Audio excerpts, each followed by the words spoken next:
for today. Yeah, okay, my chat box doesn't want to work. No, still doesn't want to work. Okay, have to wait until it's responding. Good. That's one thing about Restream. It sort of has a tendency of sort of and then eventually it kicks in. Jonathan goes, in case people didn't read the memo. Well, Richard doesn't follow any memos. You know, that's the problem with Richard. Get your coffee. I've already had the coffee. So that was earlier. I've had bloody too many coffees today. I've had 3 coffees. I came back home and then, because I started walking really early this morning at about 9 o'clock. Usually we go at about 10:30 and all that. But Luba wanted my Russian doll. I'll call her my Russian doll. She basically wanted to walk earlier, so we walked earlier because she had some other appointment. So that was fine. We did that. It was actually a nice day. Actually, I got a bit pinky. The UV was a bit elevated today than normal, so that was one bonus. I was out in the sun for about 3 hours, so yeah. So it was a very, very nice. And how are you, Richard, as well? DJ Projectors, how are you, mate? Yeah, so that was pretty much me in that regard. Sort of enjoying a nice sunny day in Salamanca, and enjoying my long walk as well. So that was quite entertaining. Caught up with a whole lot of different, both friends and acquaintances in Salamanca. So had a few conversations, did a bit of gossiping, as you do, especially with many of those store holders. It's all they bloody do. You know? Bump into them. Harry, have you heard about this? Oh, really? It's all bloody gossip. It's either gossip about each other or gossip about something else. Anyway, yes, storeholders and their intrigues and all that. So, and Rick, he actually he's retired now, but he used to be a university professor teaching law, and he's a funny character. So I get on pretty well with Rick. So nice fellow. So I had a bit of a chat with him. Yeah, actually, because he actually sells a whole lot of books, and I actually found that he does have a special collection of some archaeological books, earlier ones. So I'll be checking those out and see what exactly what has he got in his stash, pretty much finding out. So that'll be interesting. Anyway, let's move on. Oops, NTL, good to see you, mate.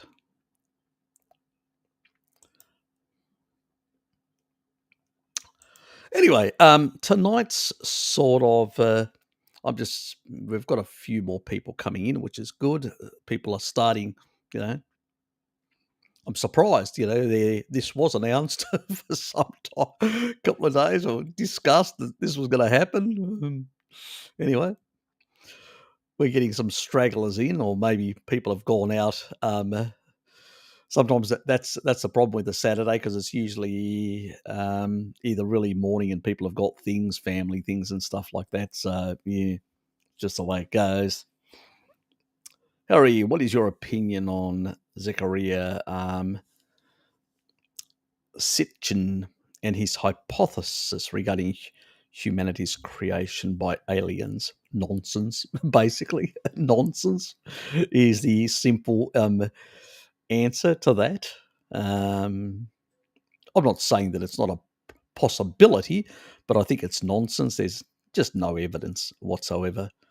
And there's a lot of evidence that most life on this, pretty much life on this planet is very much related in terms of when you look at a number of structures and the DNA. There is quite clearly a relationship in that regard.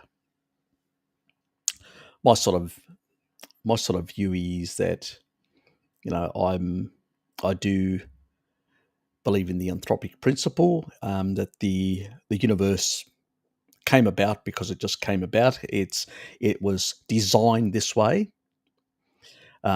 Some have the belief that I mean, even Dawkins and all that talks about, he's the atheist biologist. He talks about that you know that it's really hard to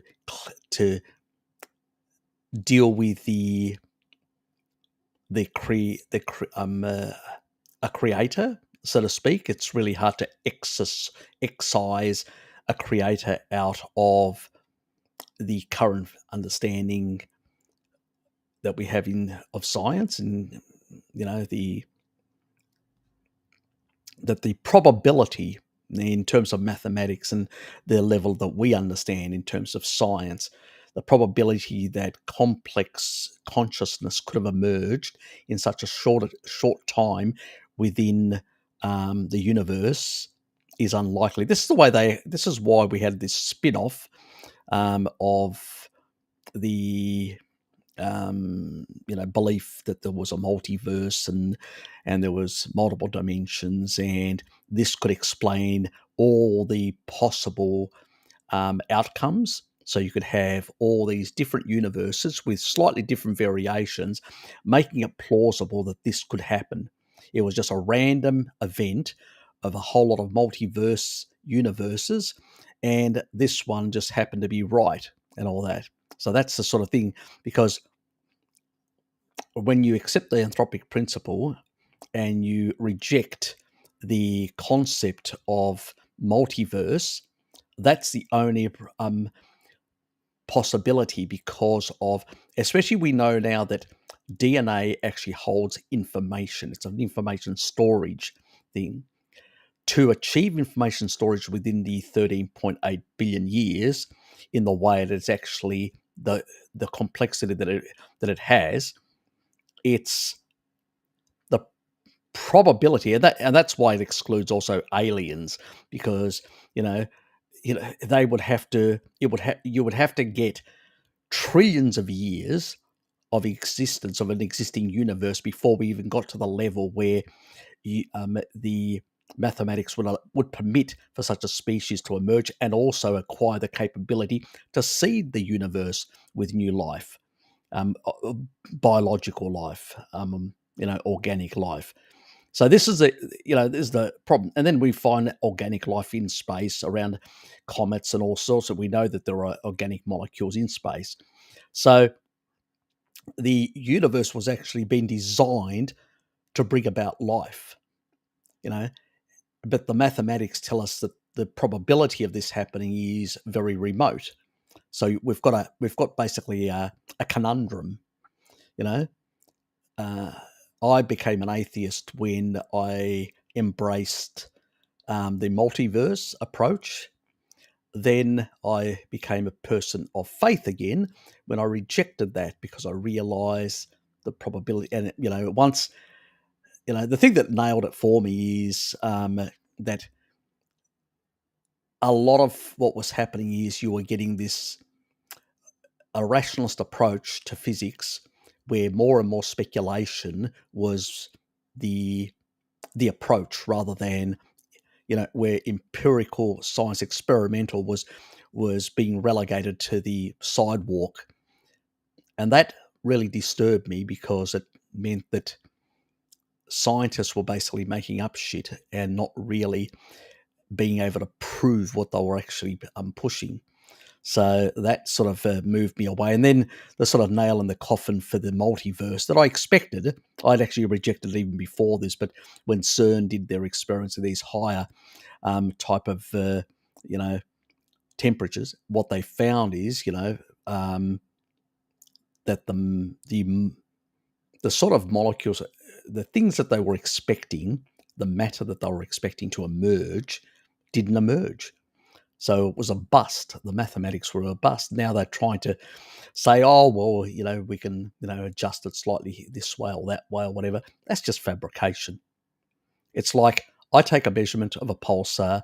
I don't like that measurement. I adjust it in order to meet my, and, they're doing the same thing again, like they did in the early stages where they said, oh, we predict these particles. Now they're predicting new things, which still haven't been proven.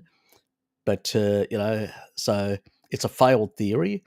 It needs to be, base, it's needs to be go by the wayside in the dustbin of history because it has failed comprehensively, and I don't think it's recoverable.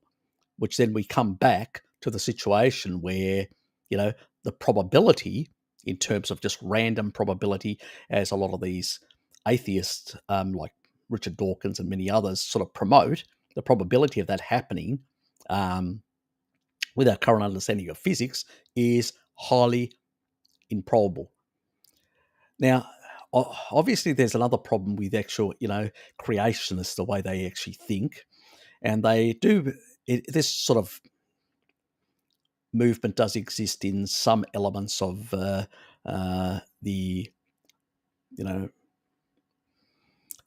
people that are come out of the Protestant faith. There are some sects and groups that do believe in this very vehemently. And then there's also ultra Orthodox Christians, which I'm not one of, basically, which tend to be, the old calendar people and all this sort of stuff. They tend to be far more in this sort of creationist approach.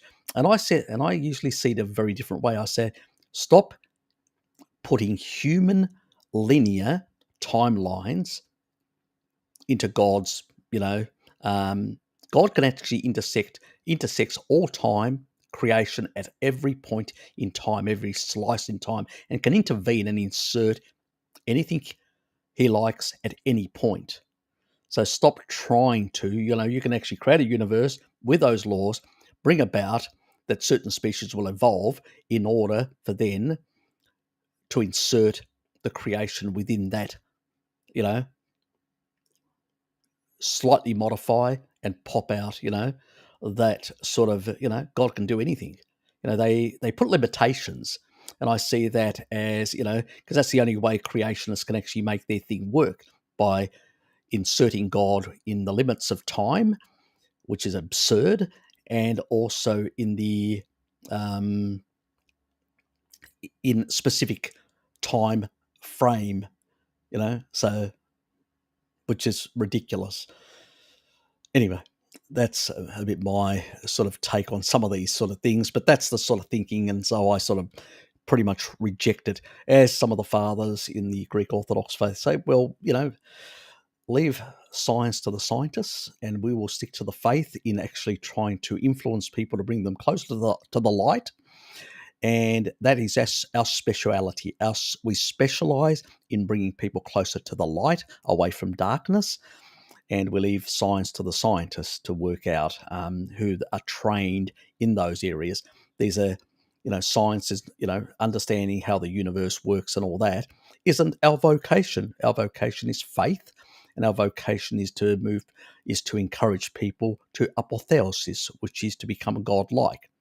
Not godlike in powers, but godlike in the ethical, that the example, to follow Christ's example, to become a better person, pretty much. So that's the, that's the purpose of faith. It's not to sit around and talk about, science and biology and and anything else. This is just, it's ridiculous, and it actually undermines faith when you start doing that, because you're looking at things and which have nothing to do with faith. It's not the focus. So I think, and this is why a lot of the other groups do not focus on becoming more godlike, the apotheosis. That means following in those footsteps. They're trying to put God in history, in time, and they're trying to, treat a deity which it's beyond our comprehension as something to bring them down to earth in a sense, which is sort of heresy in a sense. So yeah.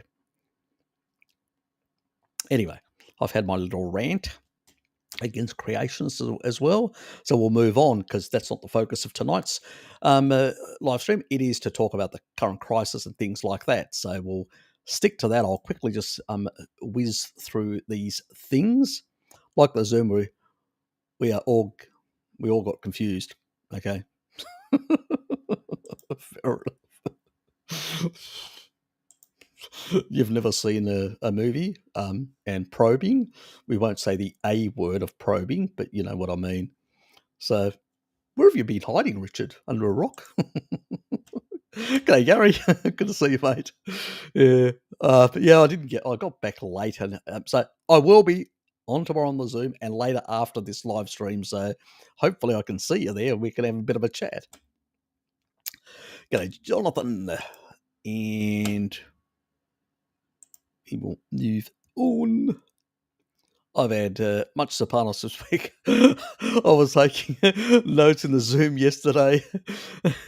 He rehashed, yeah, he rehashed a lot of the same information, but hearing it again was a useful to my understanding. Cheers. You're welcome, mate. Can you get enough of Serpanos? There are people on this planet that that will express the negative views, X's and a few other people. We'll leave that.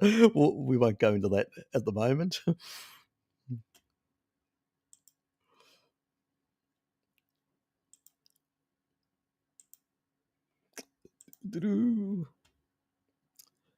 You disability, work and rest in the way of areas of availability and absorption. Okay, don't expect any special social benefit from me. God. Good day, Anika.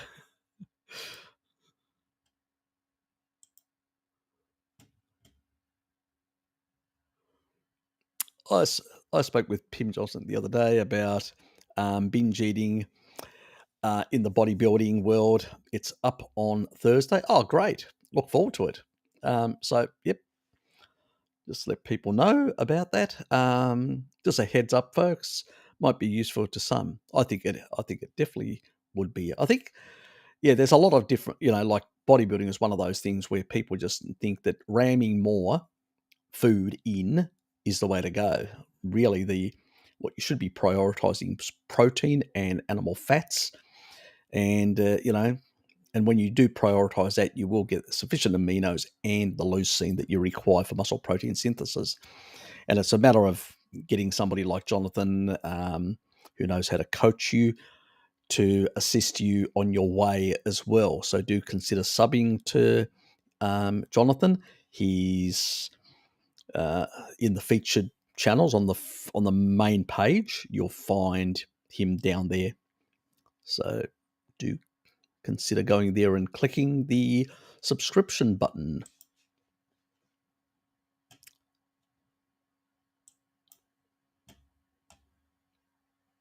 You're in Animal. Ah, yes. Greetings all. Just leaving my territorial markings. Too late for me to catch the whole stream live. Fair enough.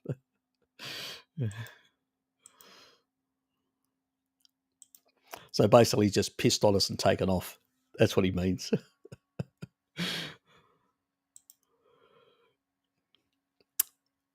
To infant development in regards to nutrition and other factors. What would I say is key? Breast milk would be the key thing initially. And once you're weaned off breast milk, I would consider meat and fat. Mothers used to just chew on the stuff and give it to the children. That's what they used to do. So you see, that was a traditional way of, softening things up for the child. But I think the animal flesh, organ meats, and stuff like that.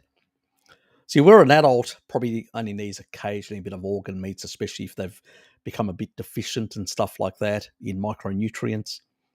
Children and pregnant women definitely do need more to, and most cultures traditionally used to give those sort of foods to mothers and children because they're growing. What's collagen in your bones? It's mineralized. Bones are mineralized collagen, which means that you require far more micronutrients, fat soluble vitamins, to regulate the matrix metalloproteinases, which is the collagen degrading enzymes that turn over, you know, bone plus the minerals that are going to be deposited in particular calcium and things like that. So these are required. And so I would say that certain levels of nutrient density, brains, organ meats of all sorts, those are the things that I would say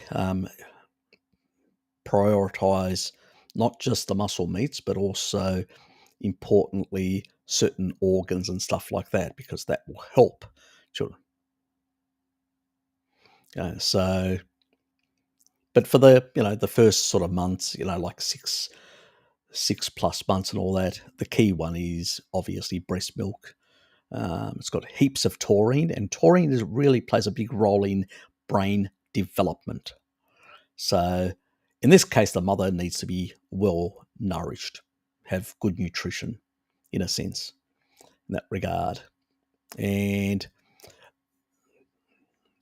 the thing that I agree with my cousin, who's a doctor, specialist doctor in Australia, um, if because modern day women can sometimes have difficulty with breastfeeding and stuff like that, you can get one of those pumps that can pump the milk out.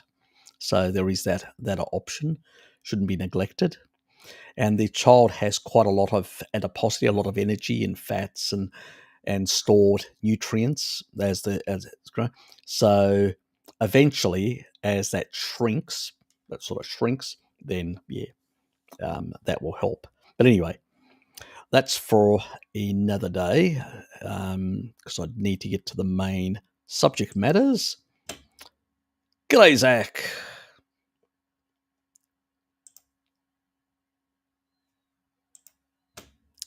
Anouk. Yes, morning from France. Good to see you here, mate. Oh, because we're going to talk about the crisis situation and all that sort of stuff. Things are going in a hell in a handbasket. Because I can do whatever I like. It's my channel. To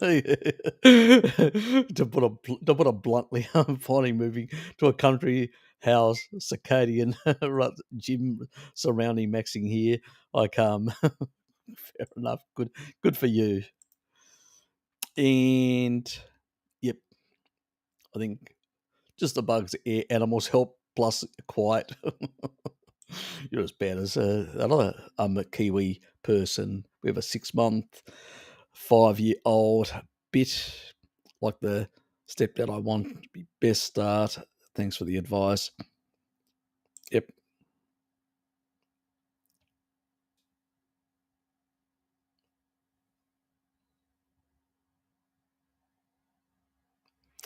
Good. At least you're adding good nutrients to that in that regard.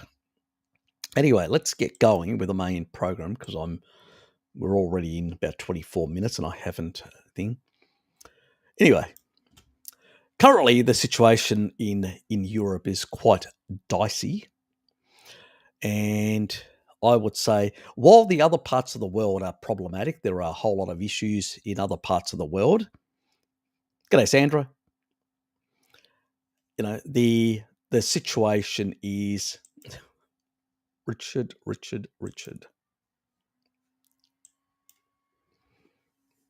The situation in Europe is very, very dicey. They've got a massive problem. Unlike countries like the US, do have a lot of domestic production of energy. So does you know Canada. So does Australasia.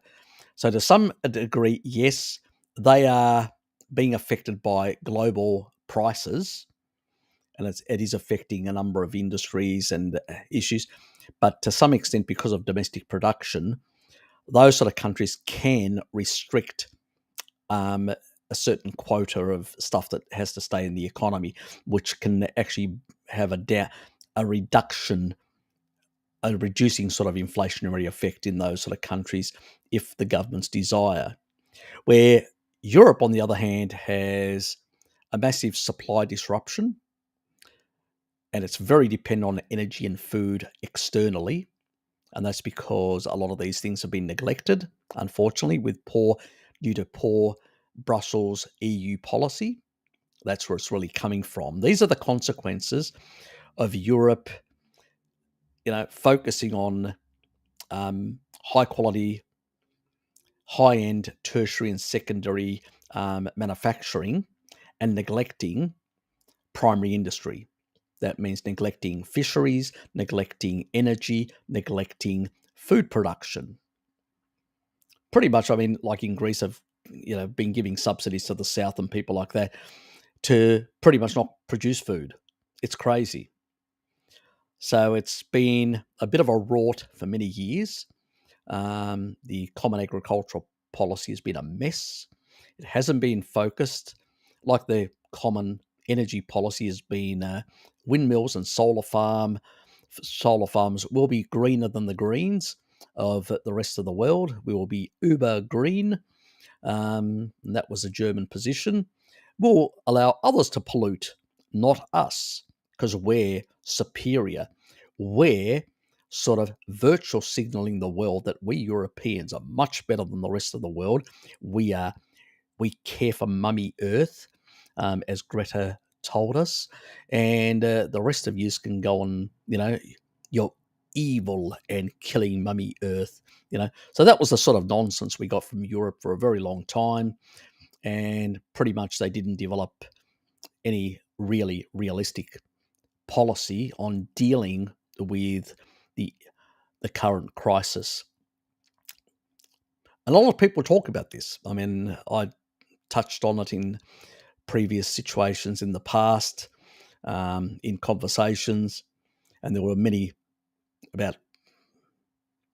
It's a couple of geopolitical sort of analysts in Greece about a 2017 that was. So we're talking about 5 years ago that we're talking about the sort of craziness of underinvestment in fossil fuels, and saying this is going to come back and bite us on the bum. Well, it's come back to roost for Europe in a big way, and it's really biting them on the bum in a big way as well. So really, what is causing this complete and utter schmozzle in Europe, that's where it's the most severe, is pretty much the woke agenda. It's the virtual signaling, council culture, and the promotion of this utopian green paradise, where in reality, what it is, it's a green nightmare. And it's an absolute mess currently. These people don't understand. You can't replace, baseload electricity with windmills and solar farms. It just doesn't work. They can't produce the energy density. So the populations of the world are demanding more and more higher living standards, more and more energy. That means the energy density required goes up dramatically. What Europe has been doing is following a policy of, scrapping its energy efficiency and adopting expensive energy options. Well, that was fine while they could actually pipe in a whole lot of cheap energy from Algeria, Qatar, Russia, and Azerbaijan. That was fine, all those pipelines. Now that things have gone to hell in a handbasket, um, and the prices are off the show and everything's in a mess, it's come back to roost big time. And also, it's denied them a lot of, and what, you know, because it's come back in such a strong way, the level of flexibility in the system at the moment is wafer thin.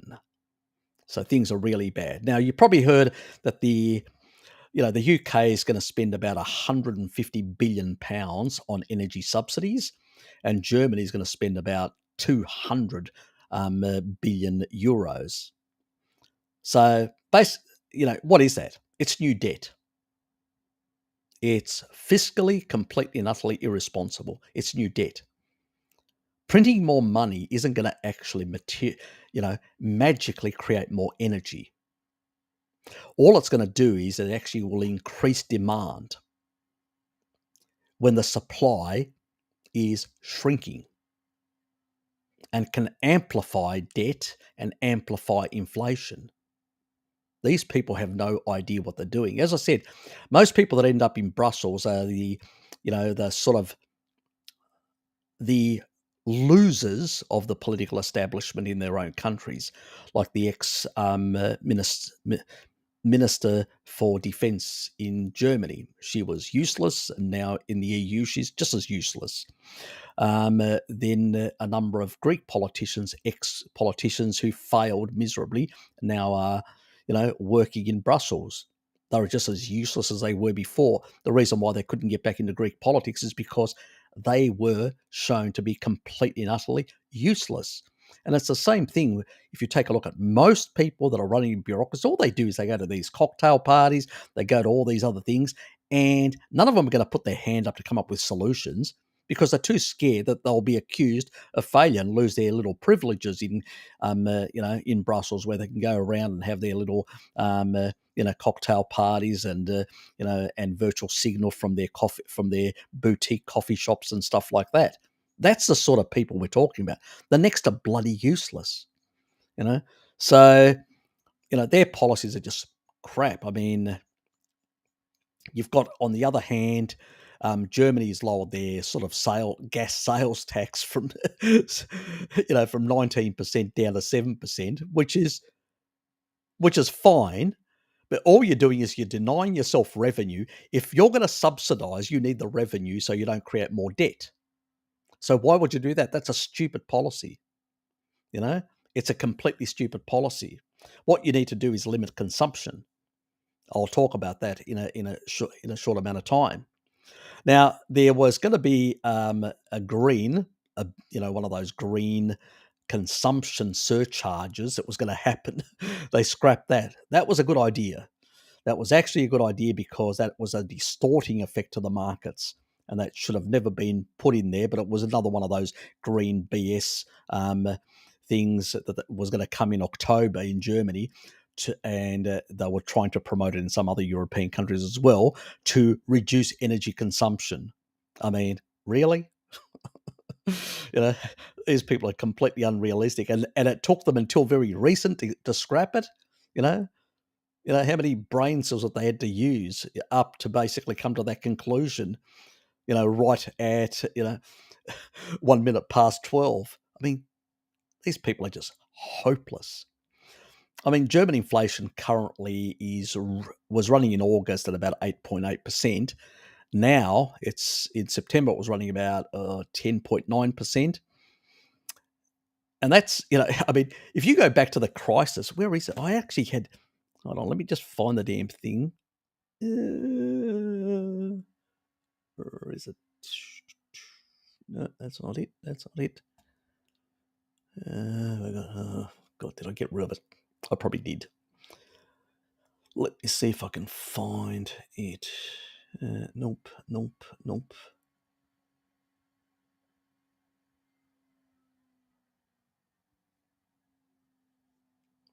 I can't find it. I must have Yeah, knocked it off. I can't remember the URL. But anyway, um, I think they, oh God, this is going to work my memory. I can't remember. It was an early month, it's either March, April, or whatever, back in 53, that it actually jumped up a bit, inflation, about 4%. And then in 51 was when, the sort of the crisis started, the 51 to 53 type, where they needed a bit of support from the US. And there it actually got up, I think, don't quote me, on average, I think that year got close to about 7 odd percent. So technically speaking, Germany's never had these sort of levels of inflation since, pre-World War II. They haven't been at these levels. So this is a new reality for Germany, and it will be a new reality for many other parts of the EU as well in the not too distant future. It's coming quicker than they thought. The German economy is predicted by some analysts, who I disagree with completely, but it's the official line out there, or the official propaganda, that Germany's economy will shrink by 7.9%.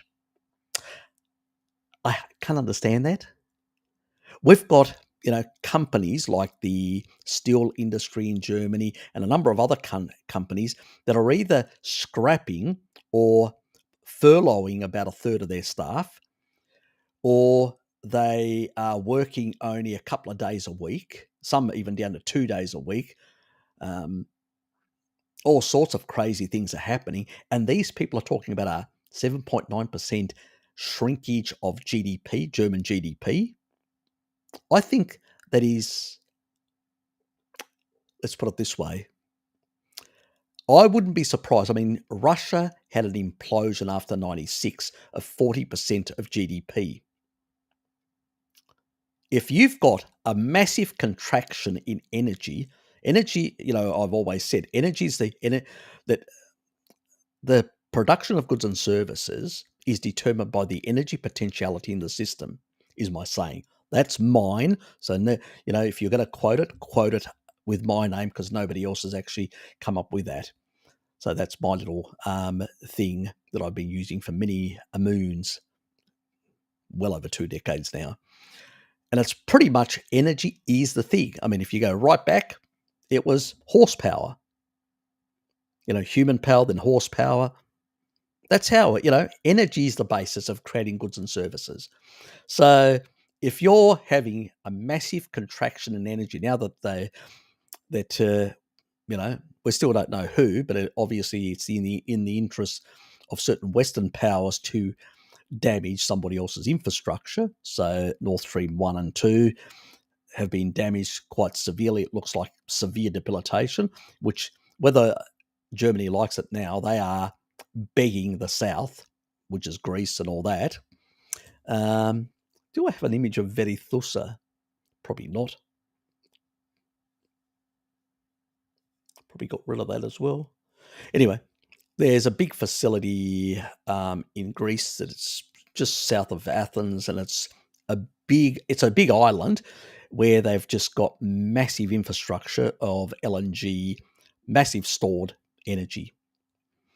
And they do have also LNG terminals, which Germany doesn't even have one, not even one single terminal. Can you believe that? So pretty much they are highly dependent on energy. So this is what the squabble is between a number of the southern European states and the northerns. Italy's accusing, well, we used to get cheap energy from Gaddafi, and you guys knocked him off, and now we're in a difficult bind. And there's these people virtual signal and say, well, Russia, bad Putin, he invaded and violated international law. And I'm going, the destruction of Iraq and well over 1.2 million people dead, and the destruction of, Libya, so that's not a violation of international law. What a load of bullshit. The guy actually owned up that he had um, chemical, biological, and all these weapons and said, look, I'm going to abandon this stuff. I'm not going to do it. You can come in and clear it all out. And I want to be your friend. And what do? They knocked him off. What message does that send? If you basically try and if they don't like you, even if you try and befriend them, they'll knock you off. Exactly. So so obviously the Italians are a bit peeved off with the the overthrow of the Gaddafi regime, and so they should be. And also a number of Greek businessmen, because they used to build a lot of the actual buildings. Our construction, Greece has a big construction sector.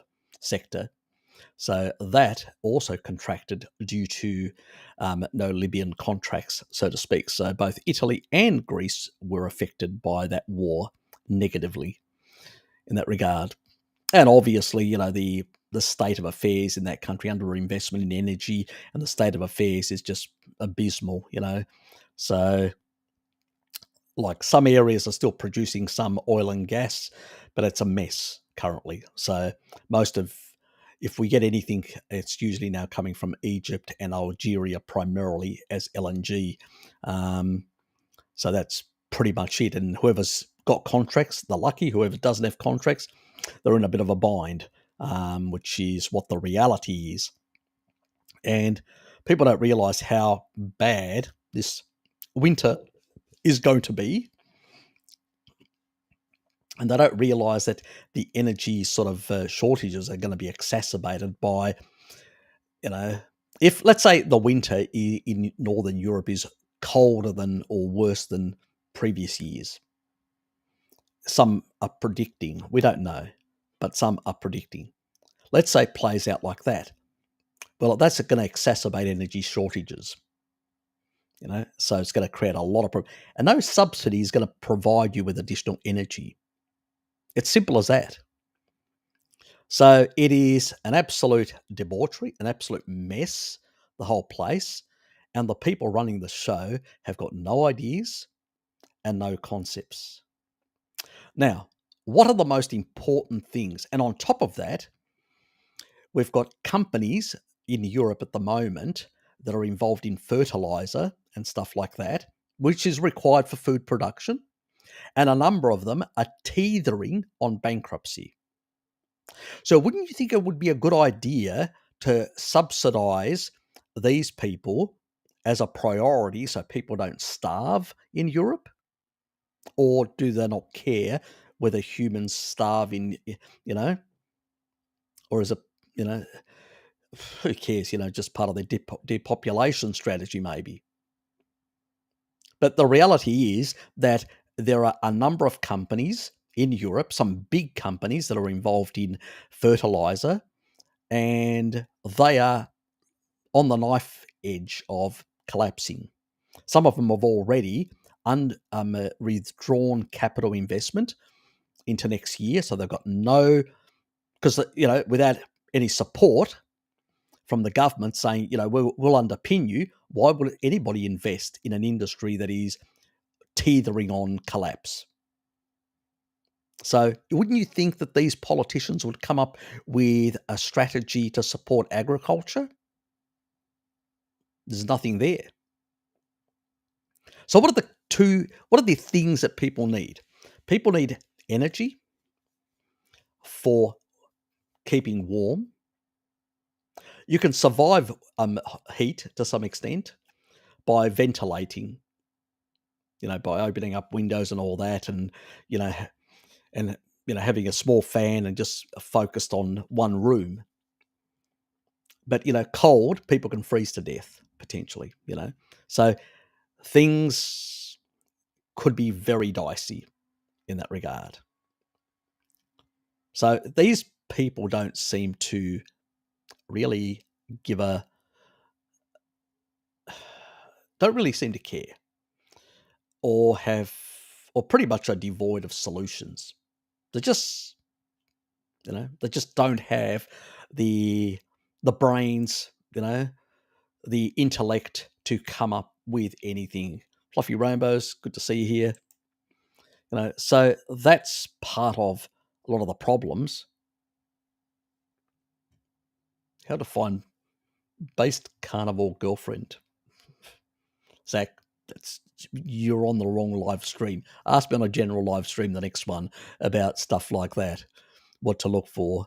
And if you want to really have a honest conversation about these sort of relationship stuff, come on the Zoom session after this, and then I can be a bit more, let's say, revealing in that regard about modern relationships and what I think of them and why they don't work. But anyway, and yes, we don't want to be deplatformed by saying things that really would upset the censor board. Anyway, g'day, Gary. Good to have you here, mate. Yes, thank you, Richard. Zoom, zoom, zoom. Exactly.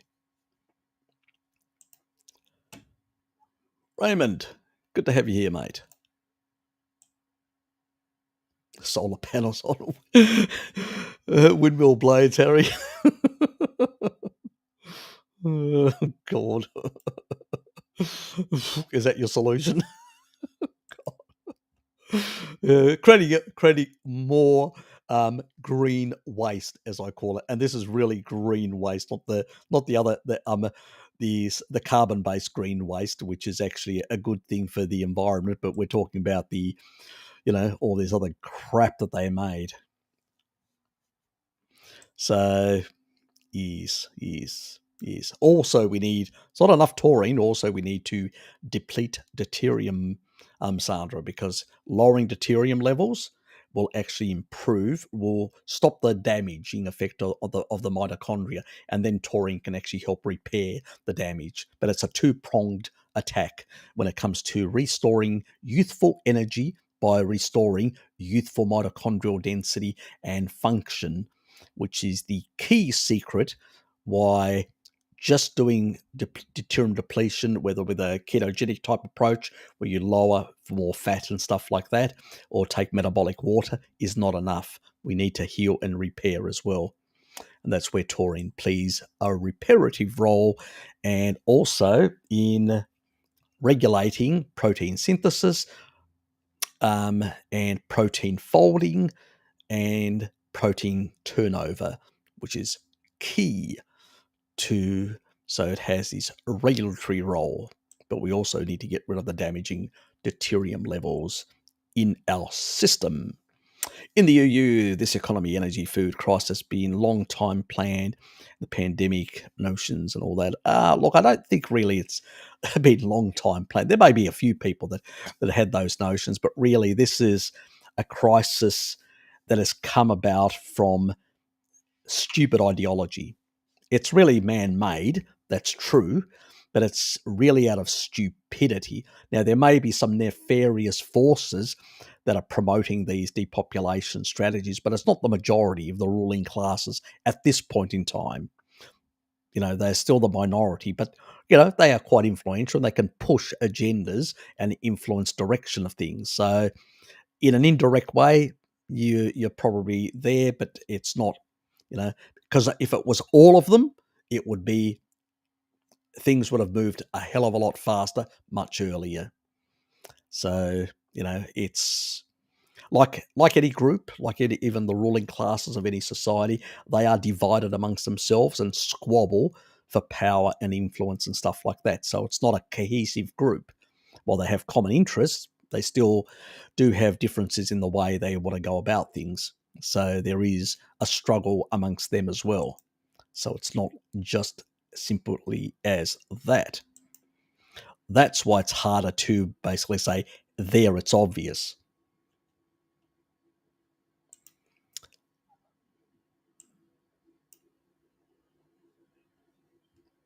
Go the Eels. I mean, hi, Harry and all. Nathan. Okay, we know you're a rugby fan. Okay.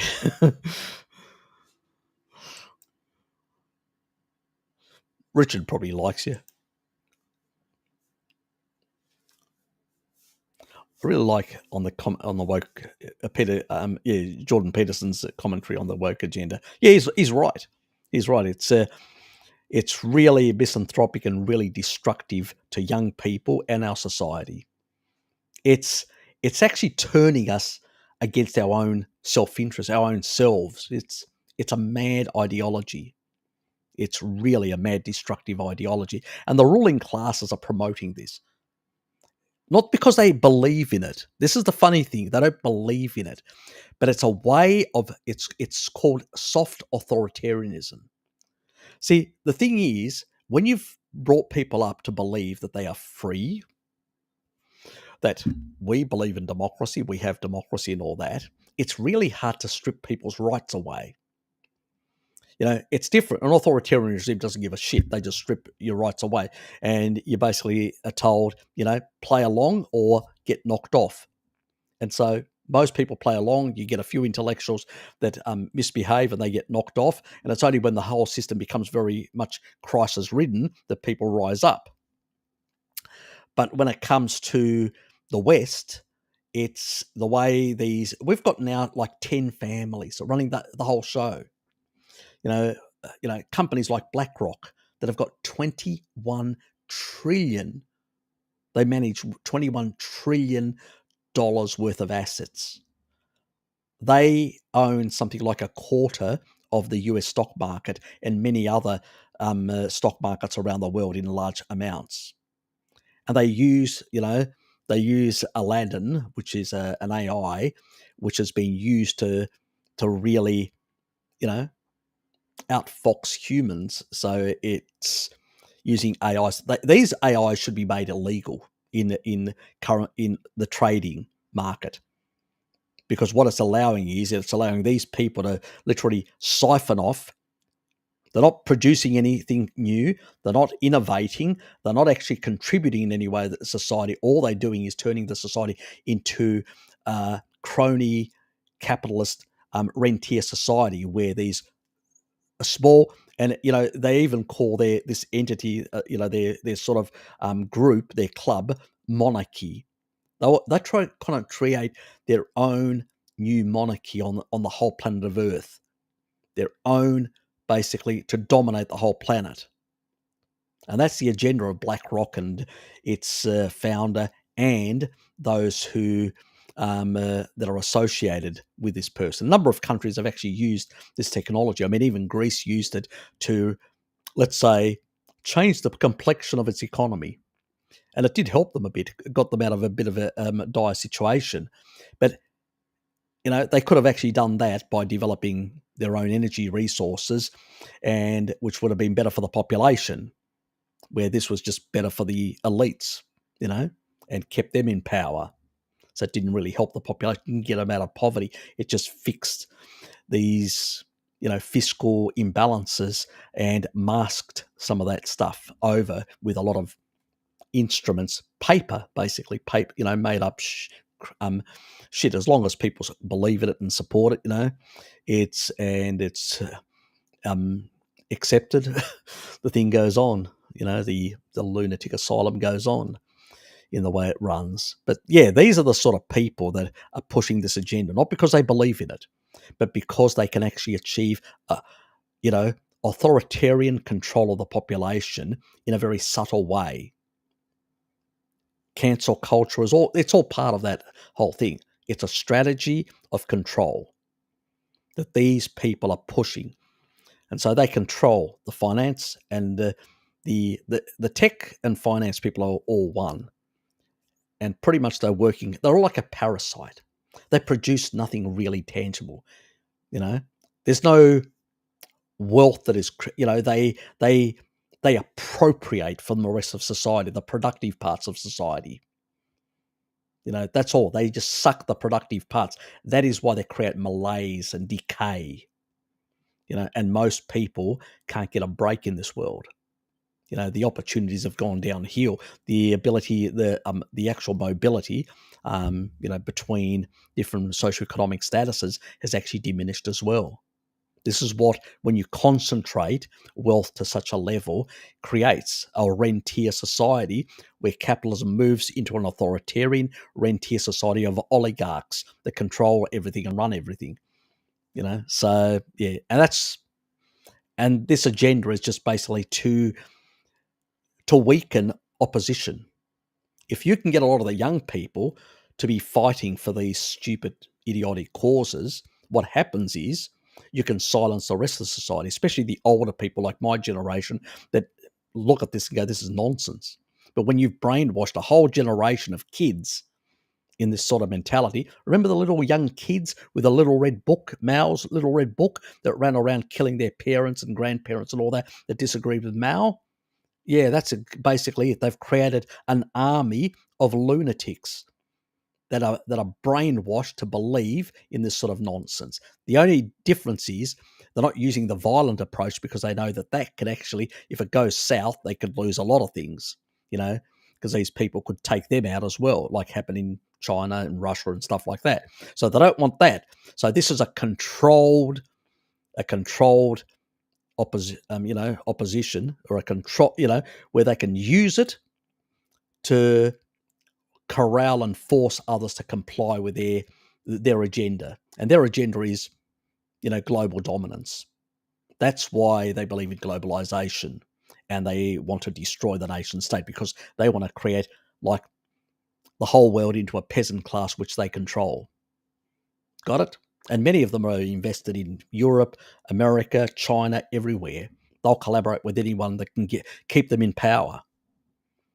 So that's how they operate. Yes. Not everyone within the ruling circle agrees with that sort of thing.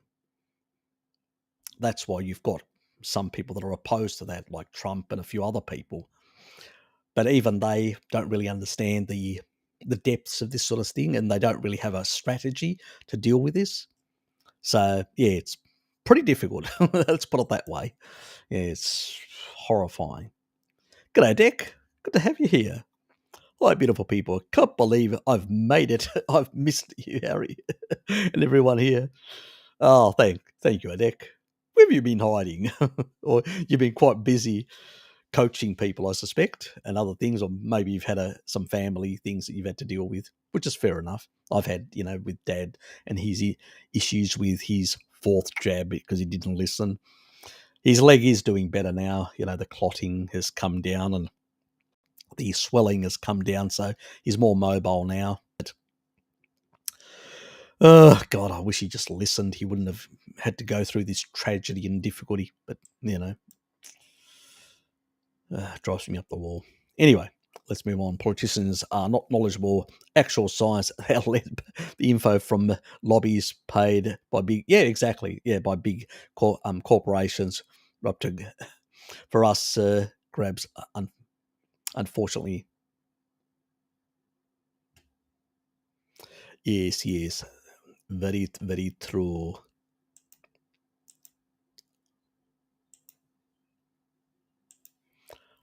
And I've listened to the Zoom convo earlier. A good one. I was watching hockey, so I couldn't join, but will next time. Fair enough, mate. Fair enough.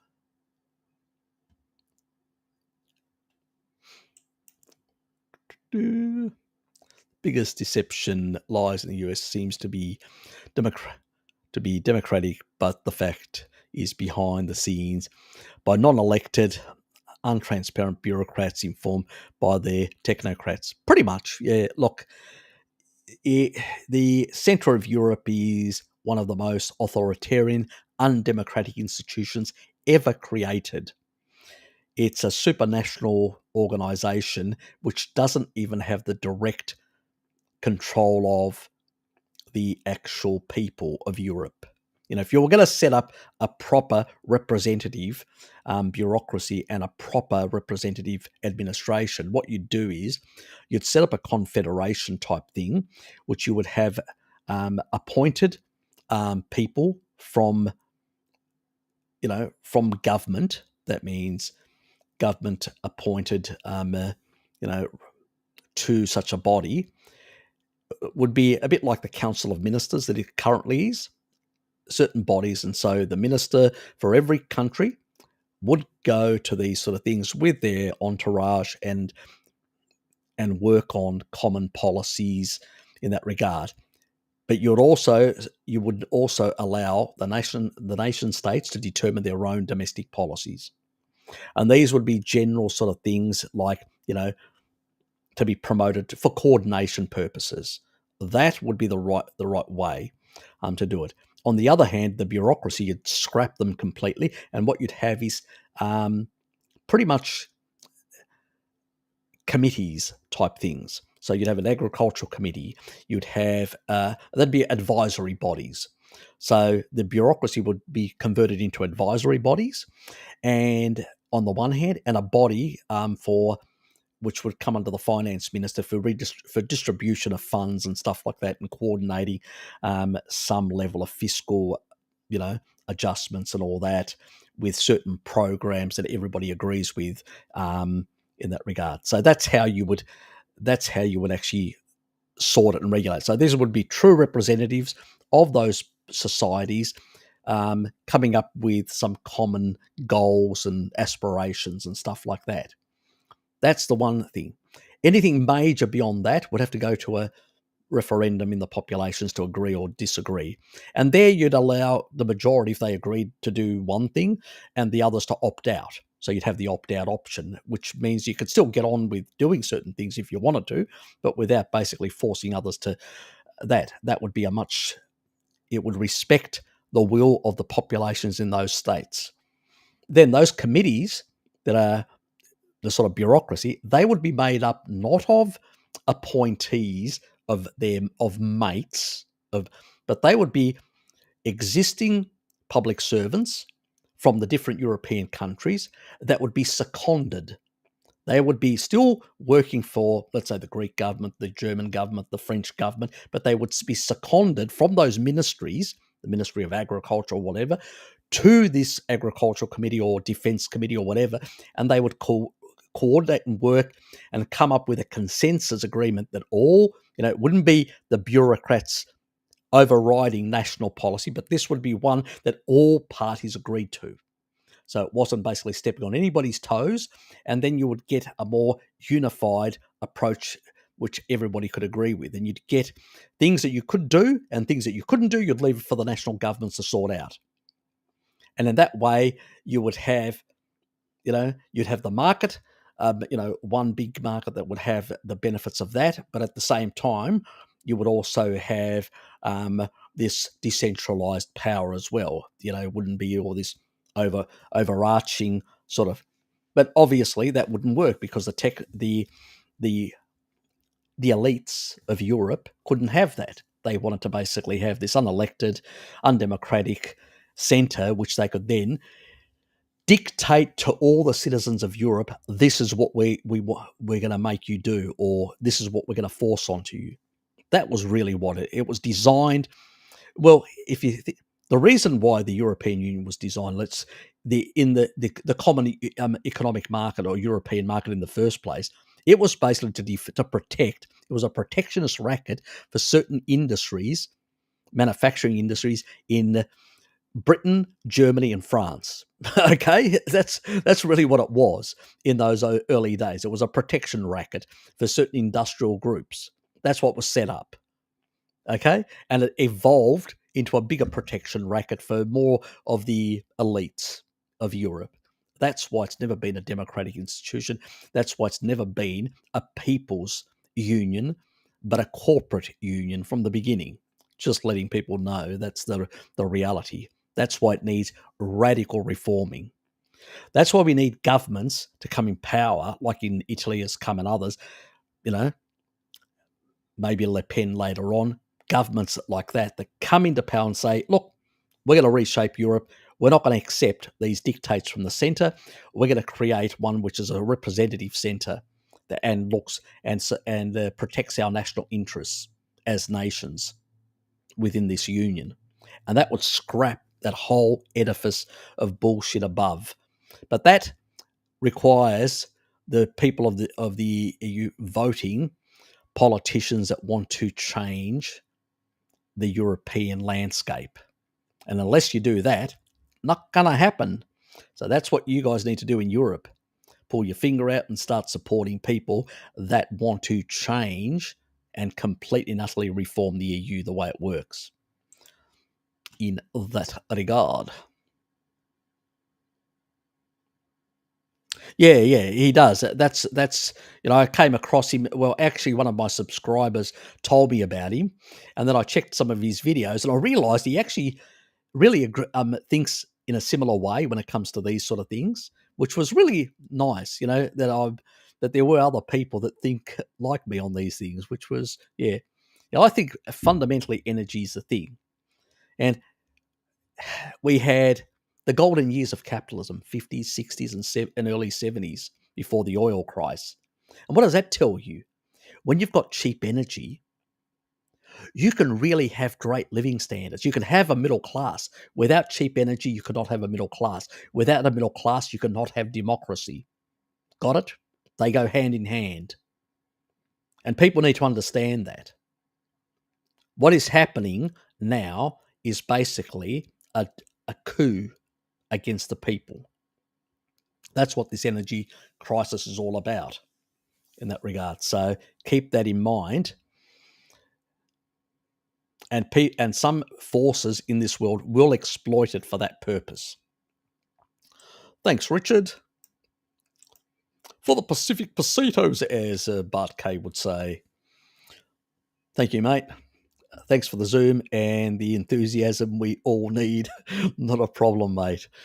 And I'll get into solutions as well shortly because, I've touched a bit on them in that regard. So, it's not just that sort of stuff. I just want to go through some of this stuff. The energy hypothesis is bang on, Harry. All kinds of historical evidence. Exactly. Slavery in the West did not end due to wokeness, but due to the coal and steam engine.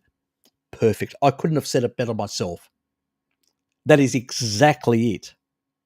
We ended up not being serfs or slaves because of industrial. Once you get into an industrial economy, it doesn't work. Your productivity goes through the roof tenfold. You need people to be working, free people to work, to earn an income to buy the products that are being produced because of the high productivity. And if you have slaves and people like that, you can't recycle. Who are you going to sell it to? If you've only got a small little elite, they're not going to buy all the products. So you'll end up basically that bottleneck. You need middle class to sell the products to buy them. But they have to be free because otherwise they can't, develop themselves in order to lift the productivity even further to be able to move beyond that curve. They're always capable of buying the future stuff as it comes online. It's that's how it works, and it's spot on what you're saying. It is exactly. I couldn't have said it better myself, Raymond. Perfect, mate. Absolutely perfect. And a lot of people don't realize this. It's really lifting productivity allows us to move into away from those dark days of slavery, of being peasants, and allows us to move into a society where we gain more rights because they have to give us to some extent because you know they've got no other option because they need people they need consumers. Otherwise their system doesn't work. It works on consumption. But once you get into this sort of society, tech billionaires and all that, and they create this Ponzi scheme, then they're creating nonsense, and they're controlling the finance part, they're controlling the information part, and as long as they just feed you kibble and all that, they want to keep you controlled because now, they don't want to give up what they've got. So what they're doing is this is why they're talking about the social, why these elites are supporting a social wage, why they're supporting the welfare system, because what they want is they realize that once you get into a technological state where you can actually produce so many goods and you can't realize surplus value anymore. That is, you're creating so much wealth, you're running out of consumers. to buy. When you get to that stage, you got a bottleneck there. And so the success of industrial and technological capitalism now is coming back to bite them, where they can't generate, you know, and so they have to create some sort of recycling system in order. Even some of these wealthy people, what are they saying? Oh, yeah, we don't mind, having to pay a bit more tax and all that, so we can put this, or we'll bankroll you. That's the other thing. The majority of them prefer bankrolling, and what they say is, you as a government keep on printing money, and we'll buy that in the bond market. We know it's just paper shit, but it basically it'll keep us in power, and you've then got the income, you've got the money to basically keep the plebs happy, give them kibble, lock them up, get them to virtual signal the world and fight amongst themselves and not focus on us. And it's working currently for them. So, that's the situation. Anyway, winter is coming. Yes, yes. It's going to be a problem. Heat on carbs, I'll fatten up with the coat for cold. Look, oh, you mean engage the Randall cycle to build a bit of fat stores? Is that what you're saying, Tio? You guys know too much about how to biohack the body, don't you? We've taught you some inappropriate things as well, me and Bart. Yes, bald man bad. Yes, exactly. No real starvation coming in EU. There will be put in place a rationing system for further control. That is exactly what's going to happen. There'll be rationed energy and there'll be rationed food. Very much correct. I was going to say that, but you've said it, so I agree completely. That's exactly what I'm going to say. And you've already seen the policies. These sort of, they're talking about like a price cap in Germany. And this is crazy. This is why these things are stupid as policies, because what it does is it depresses the economy and the society even further. If I'm an investor and you tell me that you're going to put a price cap and my input cost, that means what I have to pay to buy the spot price to buy the energy is high, and you're telling me that I have to sell it at a loss, and you're going to give me some subsidy, maybe I'll break even. I'm going to look at that and say, that's a shit investment. Why should I invest? And this is why some of these policies are not going to work. They're just not going to work. They can't fix a supply issue. If you don't have enough energy coming into the system, it just doesn't bloody work. And that's the thing that they don't understand. There are certain controls and restrictions that you can institute that you need to, not because I believe in control, but because they've got no other options. They've run out of options pretty much. They're at that knife edge where things are a hell in a handbasket, and you don't want people going wild, because people, when they go wild as a mob, they can do more destruction than good, if you know what I mean. So that's not a solution either. G'day, Sarah.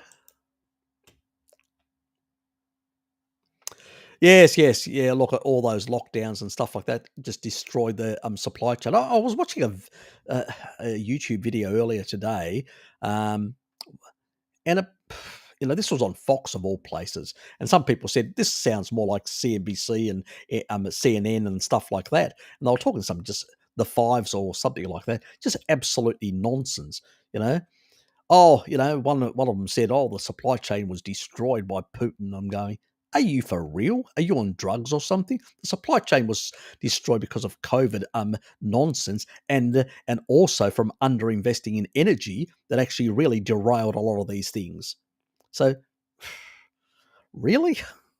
The war over there just exacerbated the things. And didn't Biden have something to do with it, where he told Zelensky not to implement the Minsk 1 and 2 agreements, and basically tell Putin to, and precipitated this conflict, and kept on telling Putin that I'm going to join NATO?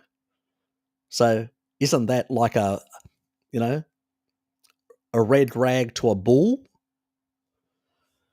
and creating an existential threat for them. Remember the missile crisis, Cuban Missile Crisis, when the Russians put some missiles there? Remember what happened? America nearly went to war over that because it was an existential threat for them as well, so close to home. Yeah, it's the current politicians are clueless about history and clueless about geopolitics, and they are making Mickey Mouse mistakes on this front. And really, there are geopolitical strategies that can actually weaken a side where you put pressure on the other side in a certain way, in a controlled way, like, for instance, Ronald Reagan put on the Soviets. And then there is this crazy lunatic, I'm going to get you, I'm going to do this, uncontrolled and all that. And that leaves a lot of freedom for the other side to go crazy. And yeah, that's the sort of situation we've got. Yeah. But then again, it's not his strategy. He's demented. It's the people behind him. So they're the lunatics, and some of these people are the Brzezinskyites in the State Department that should have been cleared out by Trump, and he didn't clear them out. That was his failure. He should have got rid of all that bunch of rubble that has these crazy ideas.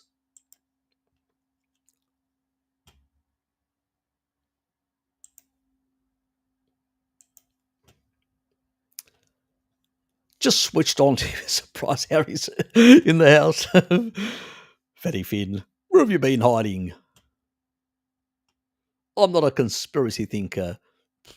Well, you know more than me. It is the dynamics of power and technology available. Old patterns. Yeah, pretty much. There's a lot of truth in that.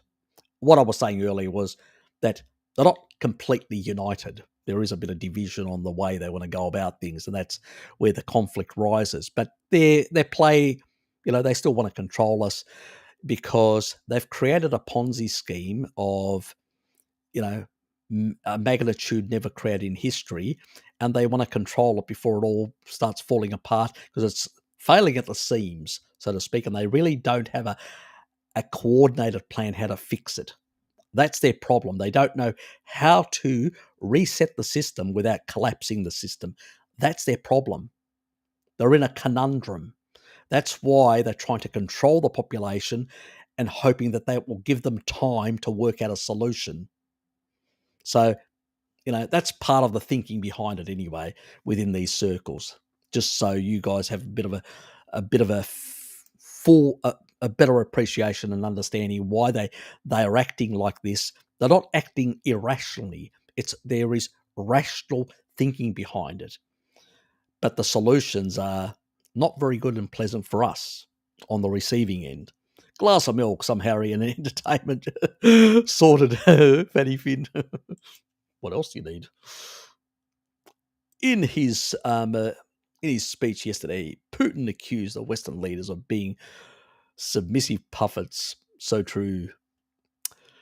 Ah, yes, yes, to their overlords. That is very, very true.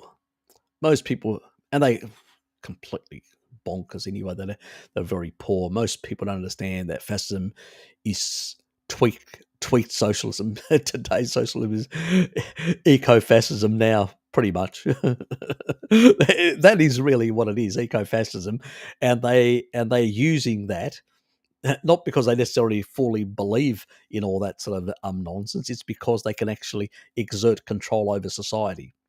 So, the ruling class have always been fascist, you know, and they don't really want a free market because a free market, I'll give you an example. Since the 1970s, there's been something like, um, I think there was about, what was the number? I can't remember. I could be wrong on this number. Something like 23,000 more small businesses that used to pop in that time than today. They've literally crowded out, they've destroyed the middle class and crowded out all small business, is because they don't want it. They want to dominate and control the whole game. And so for them, this authoritarian capitalism, eco-fascism, corporate socialism, all this, where they get the they get the bailouts and the assistance. All this is part of them keeping power and controlling all the systems of power and you know controlling every end of the spectrum of both power and finance. Nice. Might have to grab another myself. Mhm. Angela, good to have you here. Hi, people. Good to see you. Can't contribute, but listening. Great content for through as always. Very grateful. You're welcome. And tried reading the Little Red Book. Got bored by the third page. Did you manage to get to the third page? Bloody hell! You had patience. Life happens, but that is not an excuse to not visit you. Yep, yep, yep. And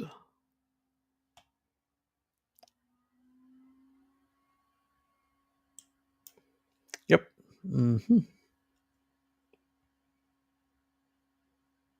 Yep, exactly. Well, you had to, you know. You need consumers.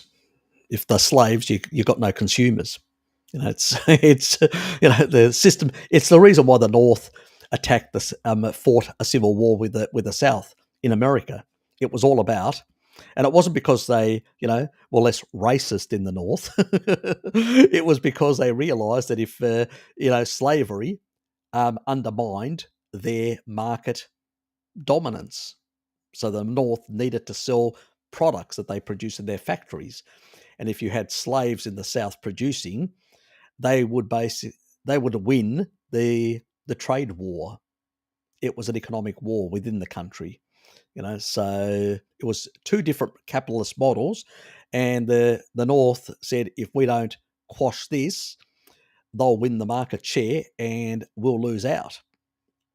So yeah, so it was basically one ruling class in one part and another ruling class in another part that fought over economic dominance, and the North won. So, which was going to happen because had the South won, America would have not become what it is today. It would have declined as a power because you just couldn't generate sufficient surplus value, and you couldn't. You'd be dependent on foreign markets, and those markets were well established by major colonial powers like Britain, France, and so you would be struggling to compete against that. So for America to be what it is today, the South had to lose. It's as simple as that. Anyway, yes, the UK. Yep, yep. And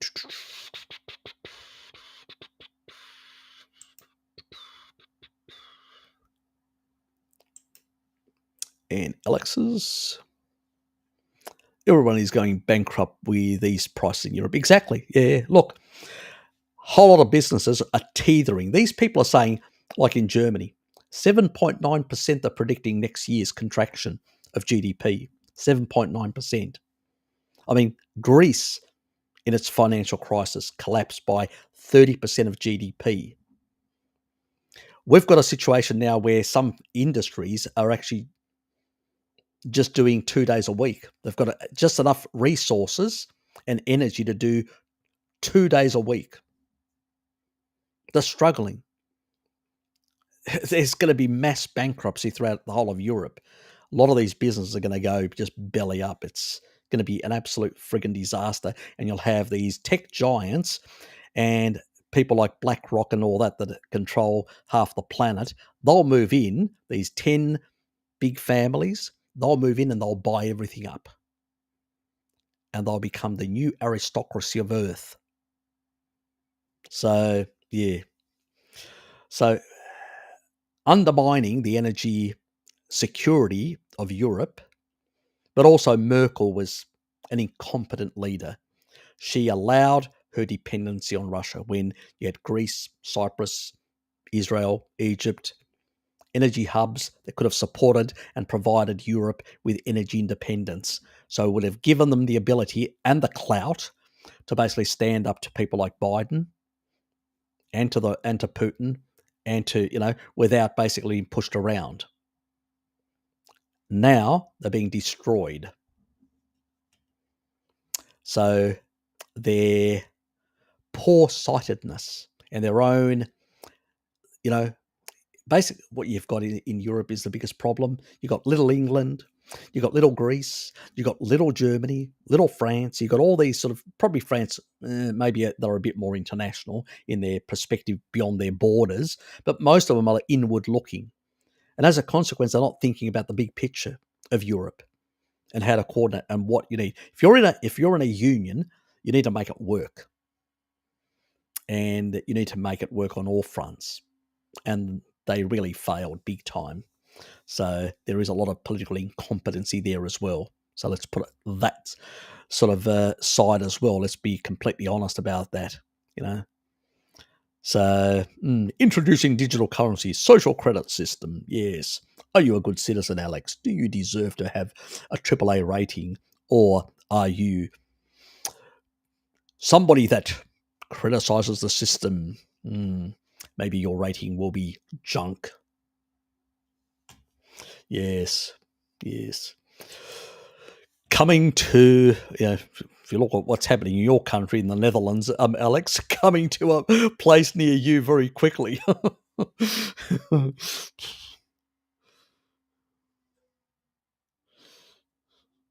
The most productive sector of the economy in the Netherlands, agriculture, is being attacked by its own government. I mean, how friggin' crazy is that? That's just madness on steroids. Dave, my man, how are you? Good to have you here, mate.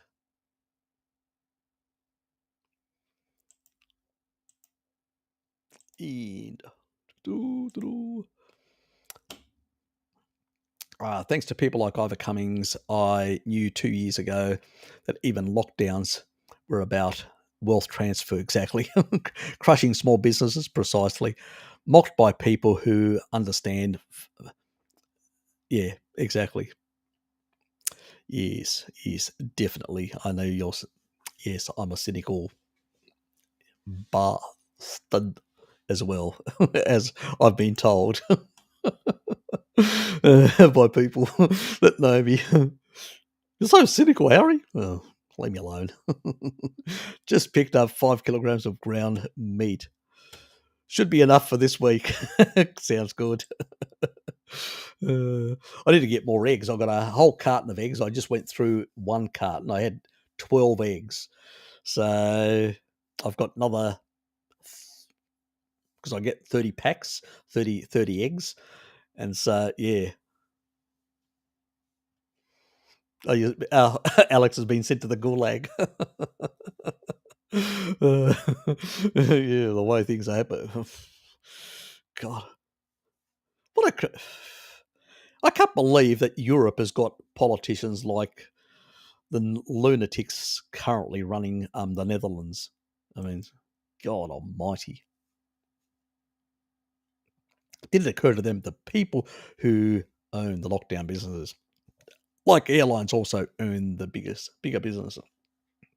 Guess not. Look, there's a lot of things that they really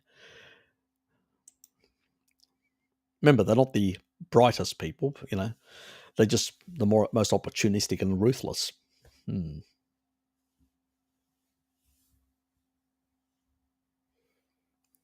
Catherine Austin Fitch. Never heard of her. I should look her up. Find out what she's about. Thanks for that. I'll look her up. So how far are we? Okay, 1 hour and 29 minutes. So I'm just recording. I'm just recording the location in my head, Nathan, so I know where. 90 minutes later, just a bit before. How come the gold price doesn't rise under all these circumstances, like high inflation, etc.? Because everybody's running into the US Ponzi scheme. Remember, you got BlackRock and companies like that own 21 trillion, more than the US economy. These people can manipulate things. That's why. Now, why? Look, gold is a good storage of wealth, and so is silver. But there's a downside to gold and all that. You can't get any income. You can't eat gold. You can't do anything like that. So you can't put everything in that. But what you can do is park your money short term in things like that, in order when things do go belly up, really go belly up, and asset prices and assets around the world collapse big time, then, because it's a one time in a life opportunity, then you wait until the currency stabilizes, and when the currency stabilizes, then you convert back to that currency and start buying assets like farmland, homes, things like that, things that can actually return income, provide cash flow. And there are certain businesses that will always be required, food industries, energy industries, all these.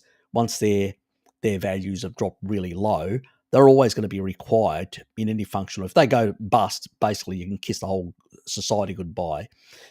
But they always survive even the greatest depressions. It's energy, food, and stuff like that. So that's when you can actually go into those sort of asset classes, because they're undervalued, and then just ride the wave back to prosperity, how long that takes. At least you'll have an income stream, even if your assets don't really gain much in capital gain, don't appreciate as much. You'll have a good income stream for a very long time. So that's the sort of strategies that you can employ in this sort of environment, in that regard. Tangible things. But long-term holding on to gold and silver isn't a good strategy, because long term, the other assets will eventually, once things bottom out, they will eventually rise again. And once they bottom out and stabilize, the currency stabilizes and things are, then you can come back into converting the appreciated gold and silver, where people are still scared to venture. Because at the end of the day, who cares if there's no capital gain? As long as you've got an income stream, people are going to require food, energy, things like that. Doesn't really matter. You'll end up getting better dividends. And then when they appreciate in the long run, you'll get capital gains as well. That's the sort of long game that people that think in the right way undertake. So, how long it can take and stuff like that, yeah, who knows? It's hard to say.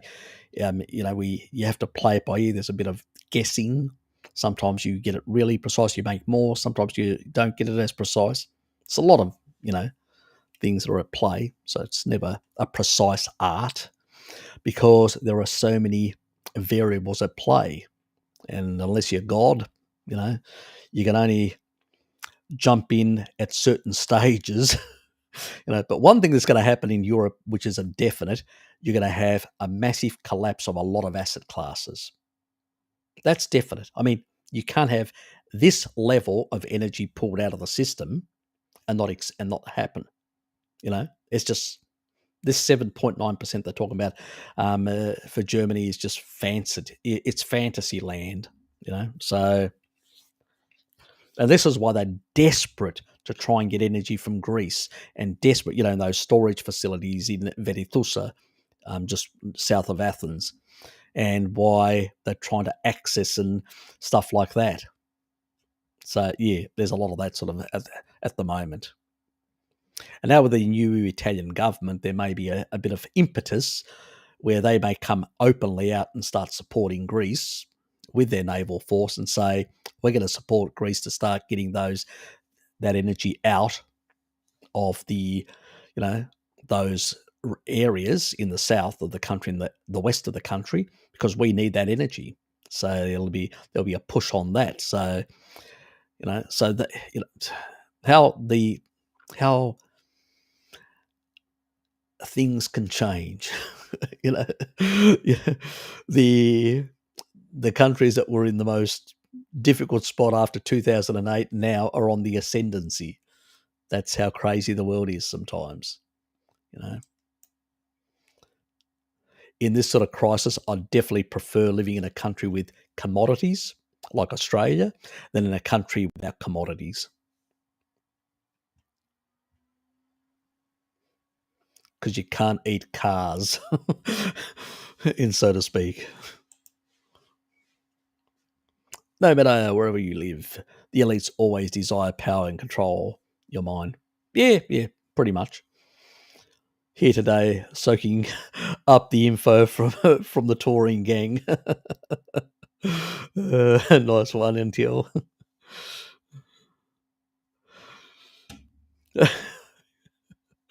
Yes, yes, yes,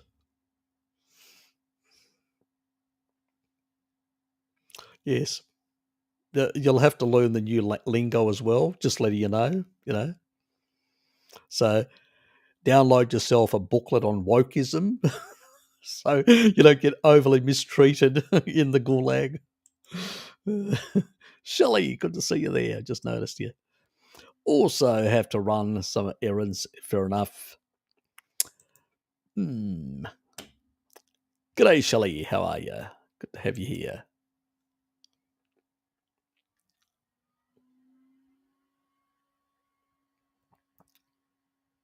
Okay, I'll look into her.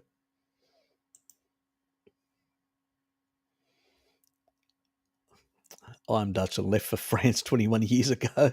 Saw the misery unfolding. Got my farmland animals and own water source now. Good for you. Sounds good. You were very proactive. Smart man.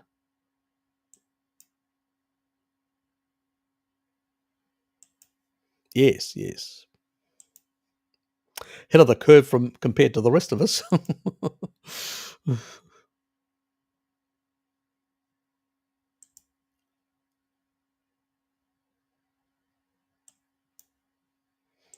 Okay, some Dutch there. Yeah, we got plenty of Dutchies down in. Actually, my brother Sean, his father was Dutch Indonesian, so he left Indonesia. His father came to Australia, um, back in the decolonial days, as they say.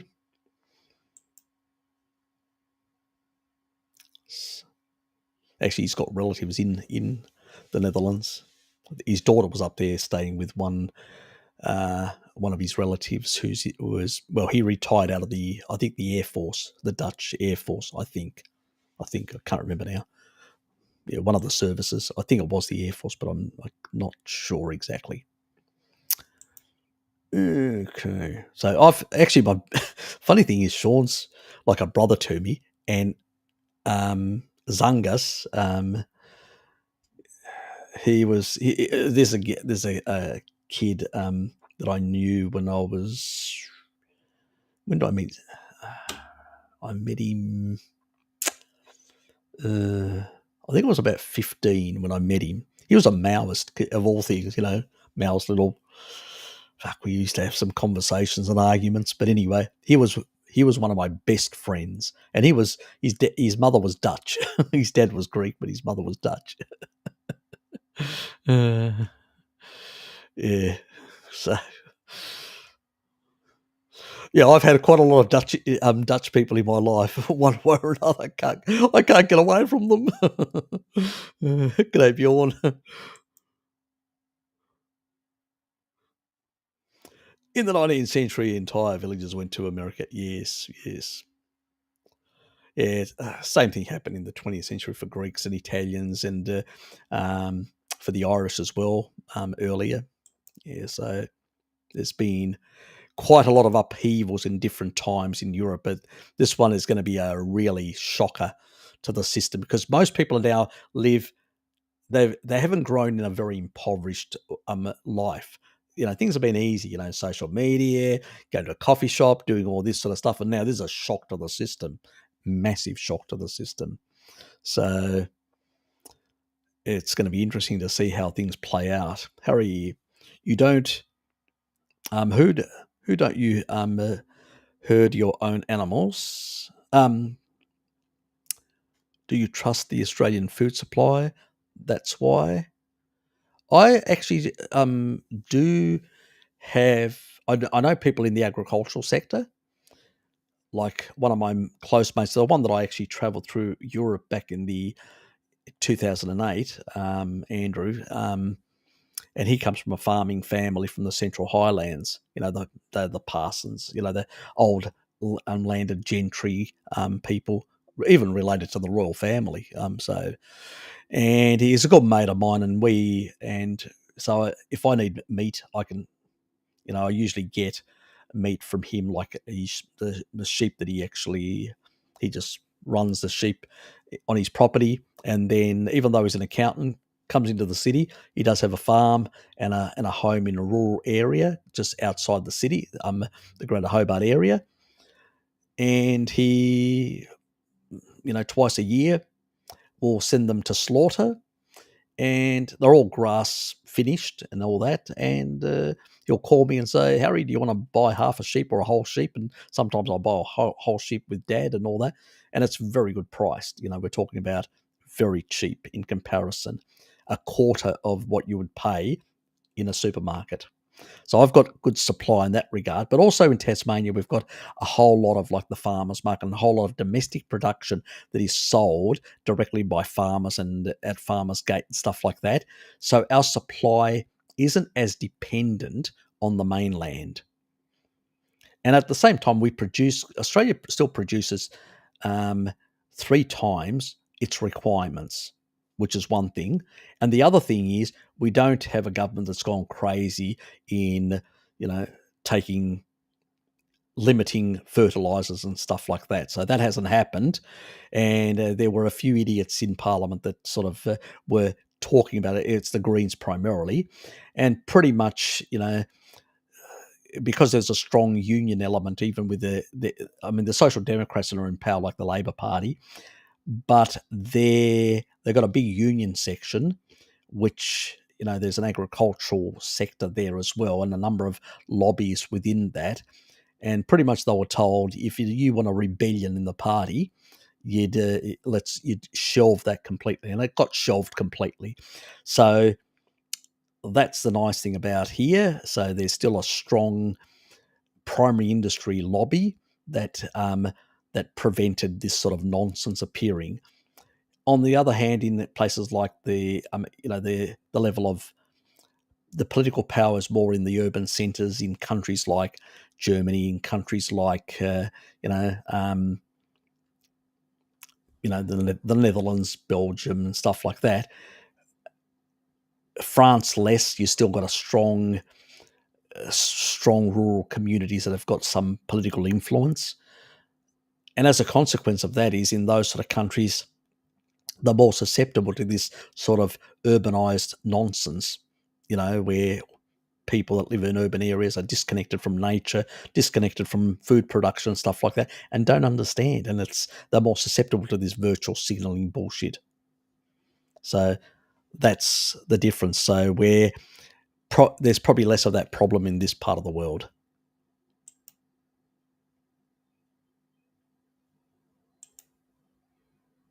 So I'm less concerned is the word. Yes. Hello to you as well, Shelley. Mm. Dutchy Greek. Yeah, I know. Can't get away from them.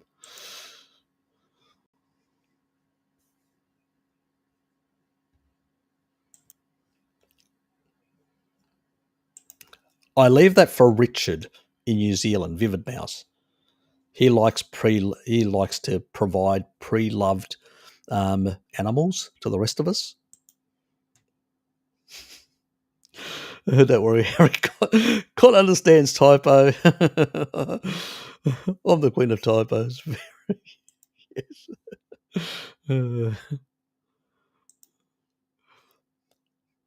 At least he tried to understand, unlike Bart, who only answers absolutely clear questions.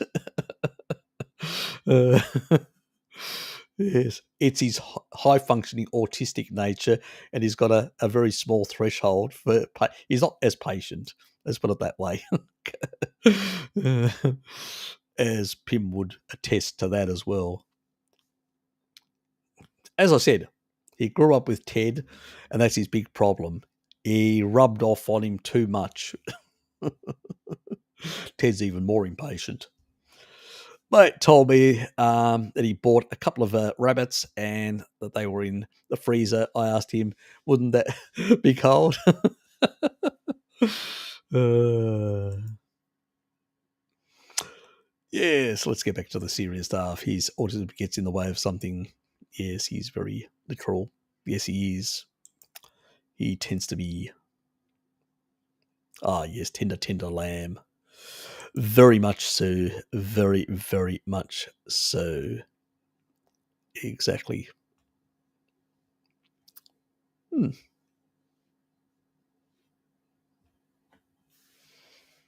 Nothing else is coming through. What is happening?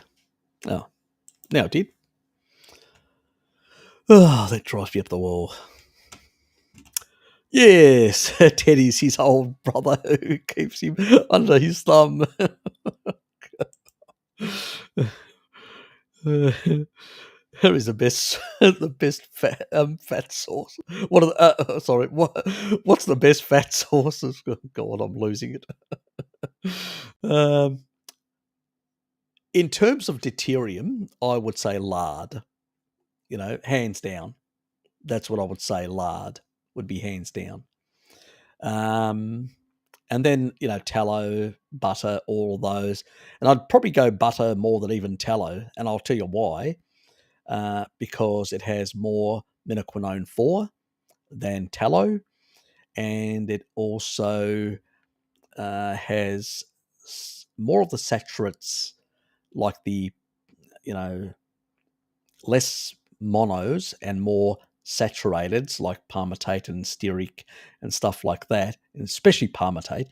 And what that helps is, and also a number of medium chain triglycerides and short chain fatty acids, which turn into ketones. So they have a helpful, but not too much, because excess medium chains can be a problem in some people with certain genetics, especially from Northern Europe. That's why I don't recommend coconut oil for them. But they do have a lot of value in the body in that regard. So the reverse electron transport is the other thing that actually pushes and sort of amplifies the effect of bringing about more sort of biogenesis of mitochondria.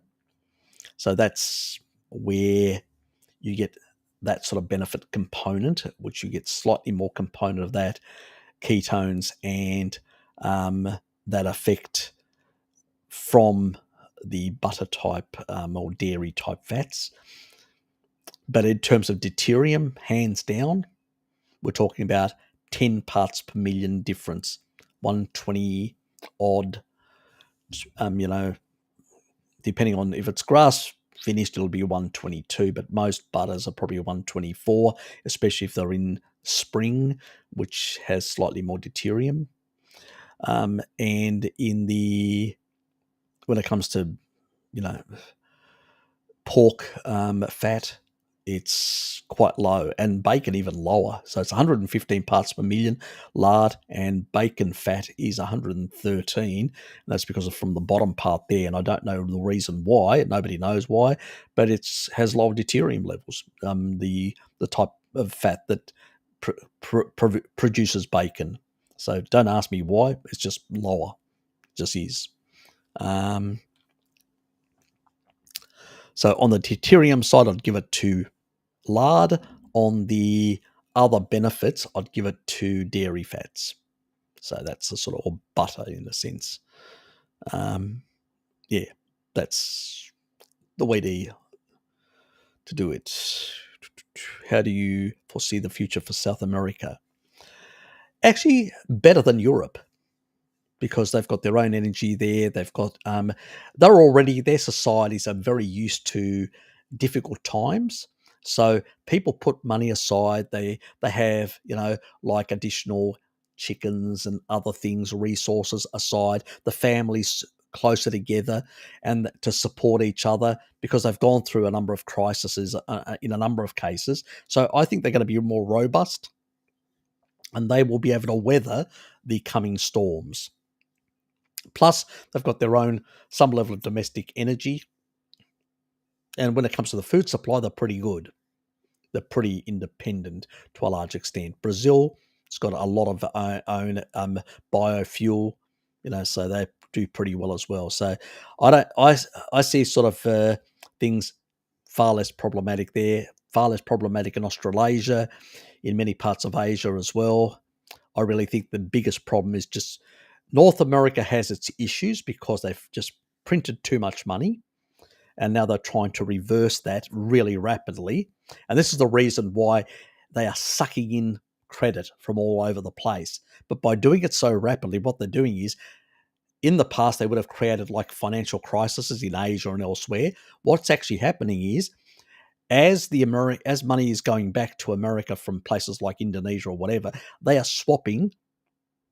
They're doing a swap, and they are basically, as their bonds are being pulled out of the dollar market, dollar, Indonesian rupee, blah blah blah. They're being linked up with the Chinese yuan. So China is buying up Southeast Asia and many other parts. They are buying up and supporting their bond markets. So you won't see a 1996 type crisis, financial crisis, a liquidity crisis. And that's the other thing you'll see in Europe, a massive liquidity crisis, a credit crisis as well. So that's also will happen. And, the ECB can only do so much money printing. If you've got an implosion, it'll explode the actual debt levels and the inflation into stagflation very quickly if they're not careful. So, they've got the amount of maneuverability in Europe is limited. You know, you're damned if you do, you're damned if you don't. Things are really on a knife edge. Is the reality. So yeah, which basically means that Southeast Asia will be controlled by China financially due to what's happening. So the Americans can jump up and down as much as they like, and that lunatic in the White House can jump around and talk to himself in the mirror. But the reality is, that is the reality, and they have themselves to blame for unleashing forces in Europe to bring Russia under control, unleashing forces just right as we come out of COVID. We're already just came out of a massive crisis. Why the hell would you start a new crisis? How friggin' crazy can you be? We've already damaged the supply chain. We've got underinvestment in petrochemicals. We've got all these problems that are already in the system, too much money printing and all that. And what do? They unleash even more crisis and more problems. This is on Biden's table. That lunatic has to go. He's basically unleashed forces he can't even control. Most people can't. Absolutely ridiculous what's happened. So well, this doesn't excuse what Putin did. Still a violation of international law, no different than when America went into Iraq illegally with bullshit. The reality is that they justified it, but still they violated international law because the sovereignty of other countries. There is articles, Article 51, Article 2. You can't threaten somebody, Article 2. Article 51, you can't, their sovereignty. You got to respect it. It's fine when they actually attacked Kuwait, for the international community to repel them and force them out. But the second invasion was illegal in international law. You can't just violate somebody's territory because you don't like them. Or make up shit like they did back then. So yeah, that sort of nonsense. And that you were close to the bottom, Harry. What is going on, dude? I'm close to the bottom. Oh, in terms of the chat. For a moment there, I thought of the bottom of the globe. Yes, there is a globe.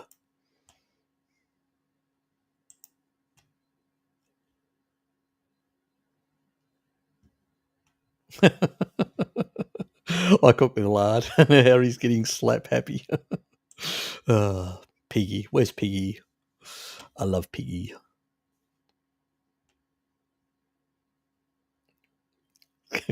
Question. Well, your question might tie my tie my tie him up. Didn't work. See, got me going about all these other things.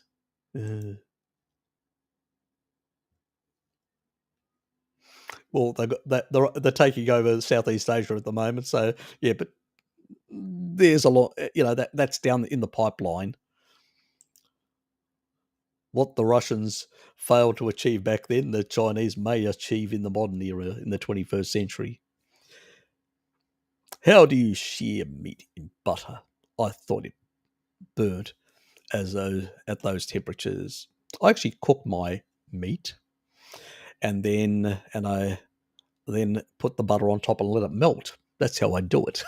So, it's a different approach, but that's how I do it.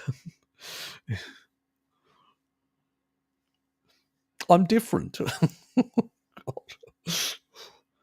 Start with a little butter.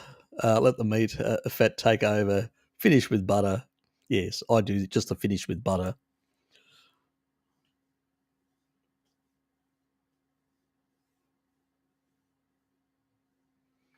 Yeah, as long as I cook my eggs, but not at very high temperature in butter.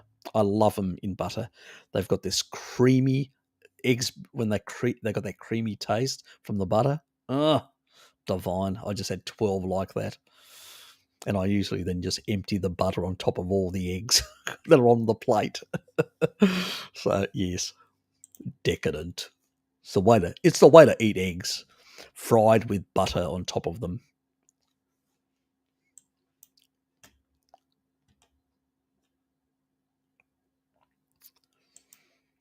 Do, do, do. I need to move quickly through before others put more questions and trip me up. I'll start with a little butter. Yeah, okay. Everybody's on the butter thing. Okay, Daddy, how are you, mate? And you're welcome. Oops.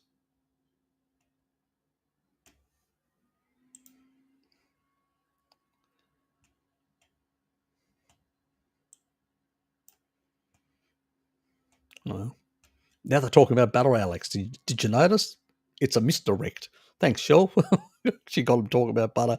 I can move through the chat really fast. Oh, God. Don't hold back, H. I never do. I never do. I try to use other innuendos to try and avoid our dear friends, our lovely dear friends at YouTube. We don't want to upset them.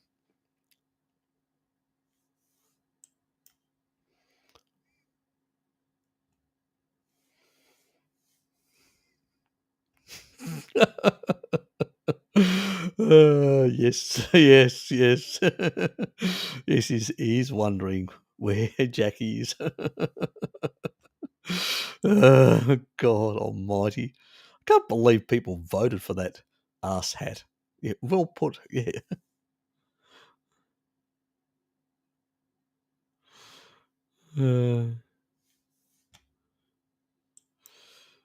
It's so funny. Our great illustrious leaders of the world. Not my president didn't vote for him. Well, he's still your president, Danny. You are an American. You can't escape. He's still your president, and he's demented. No, look, I having looked at the thing, I don't really think there was. There are problems with the electoral system in America, but I think he won.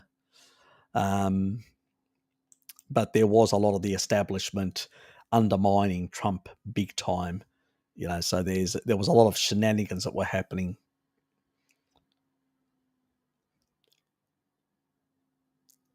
And even in the and remember, even in the first one, the previous one, Trump didn't win the majority vote. He actually just won the majority of the states, So, and that's how the system works over there, obviously, But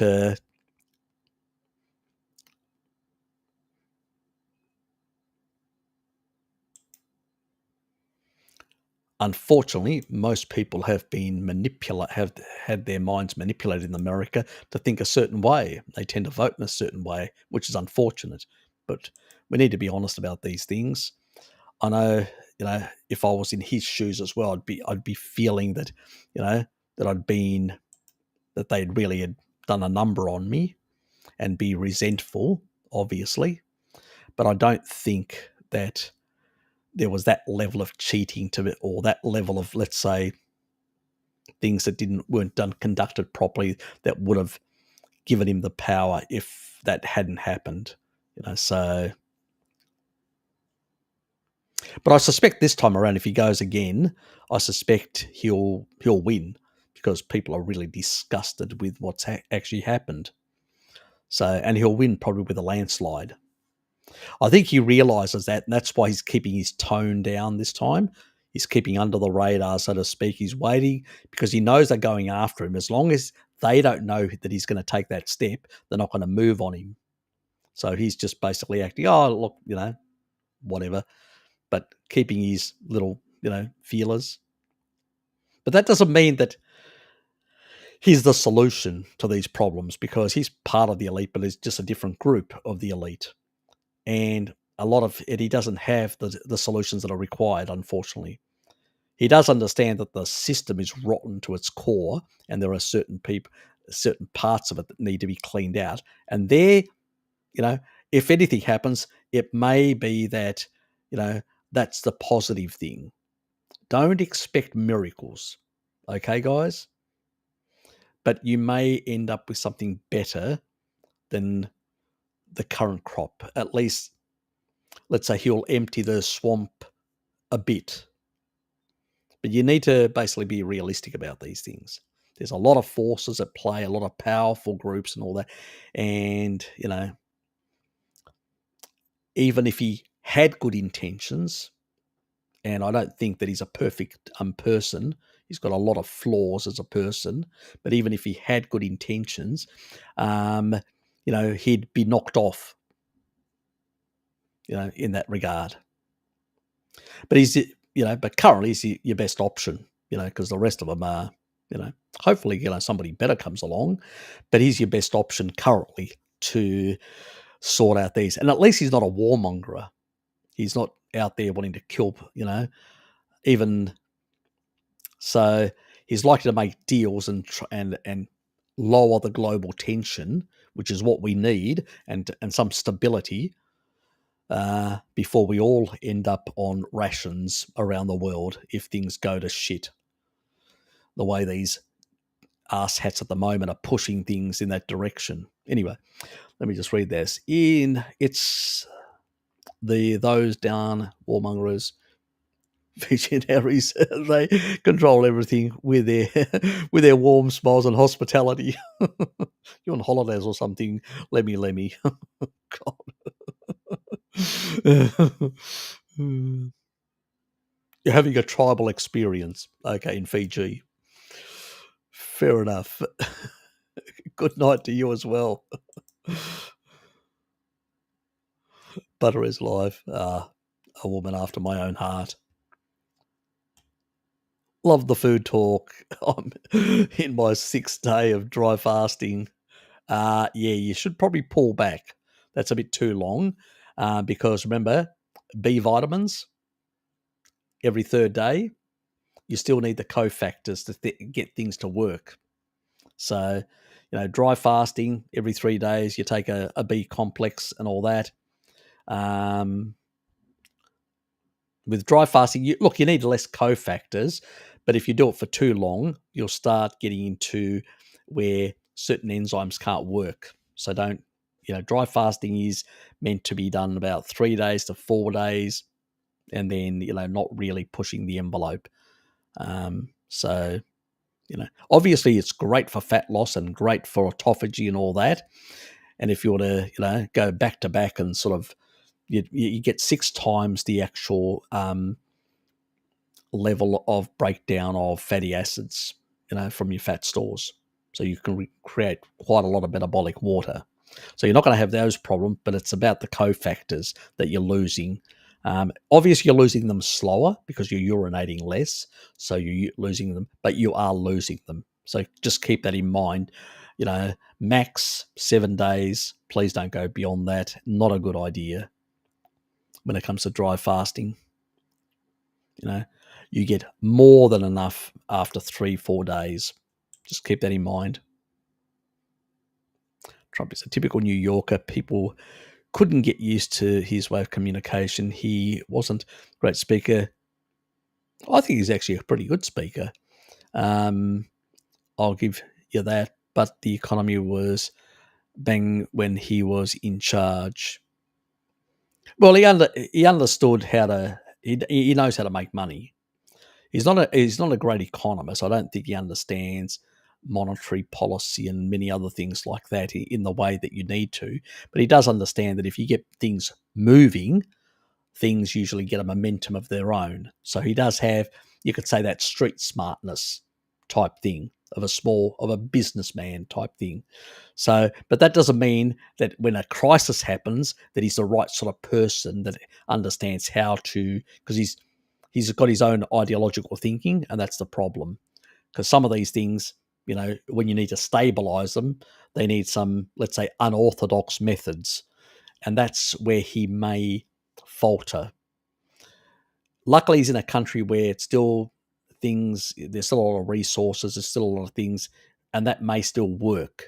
But if he was with this mentality in Europe, where the things are far more complicated and need, adjustments that are, outside the box, there he may have struggled. He's not an intellect in that regard. So, but I do like his straight talk and stuff like that because I'm very much like that as well. So I do admire that and I appreciate it. And I think that he does.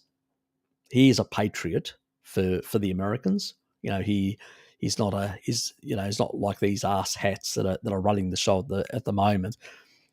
But at the same time, he does have some flaws and some weaknesses as any human. So, but you know, but if I was going to vote for anyone, it'd probably be him. As simple as that. But it's not an endorsement to anyone. You still need to make your own choice. Do not follow what I say, anything like that. But there's not many options there available, and he's less likely to blow up the world compared to this lunatic that's in power at the moment. That's pushing everything into collision, global collision. So,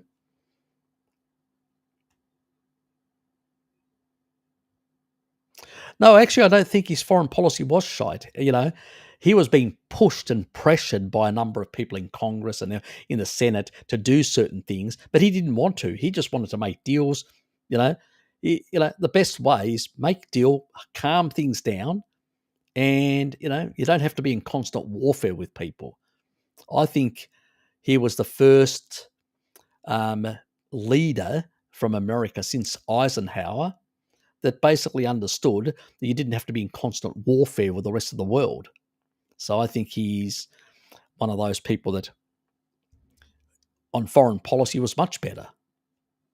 He wasn't a hawk, wanting to basically control everyone and cause wars with everyone, because he looked at it and said, this is costing us trillions of dollars to do these sort of things. And why should we be covering other people's defense? It's about time they pulled their finger out and supported some of their own defense. Allies are for allies all equally to contribute within their capacity 2% of GDP or whatever in order to basically provide collective security. It's not basically only for America to spend all theirs and for everyone else to basically say, well, you can pay for our protection as well. I mean, really? It's the problem with these latte drinkers in Brussels. They wanted all the benefits without the costs. Well, you can't have that in the real world.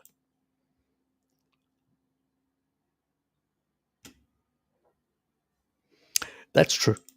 That is definitely true.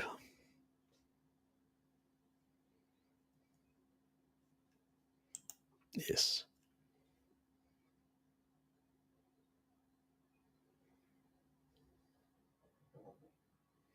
Yeah, but I don't think it would have made that dramatic difference. Um, to be to, I've looked into it a bit. I think yes, there was a lot of indiscript, but every single election in America, there's a lot of things that are problematic.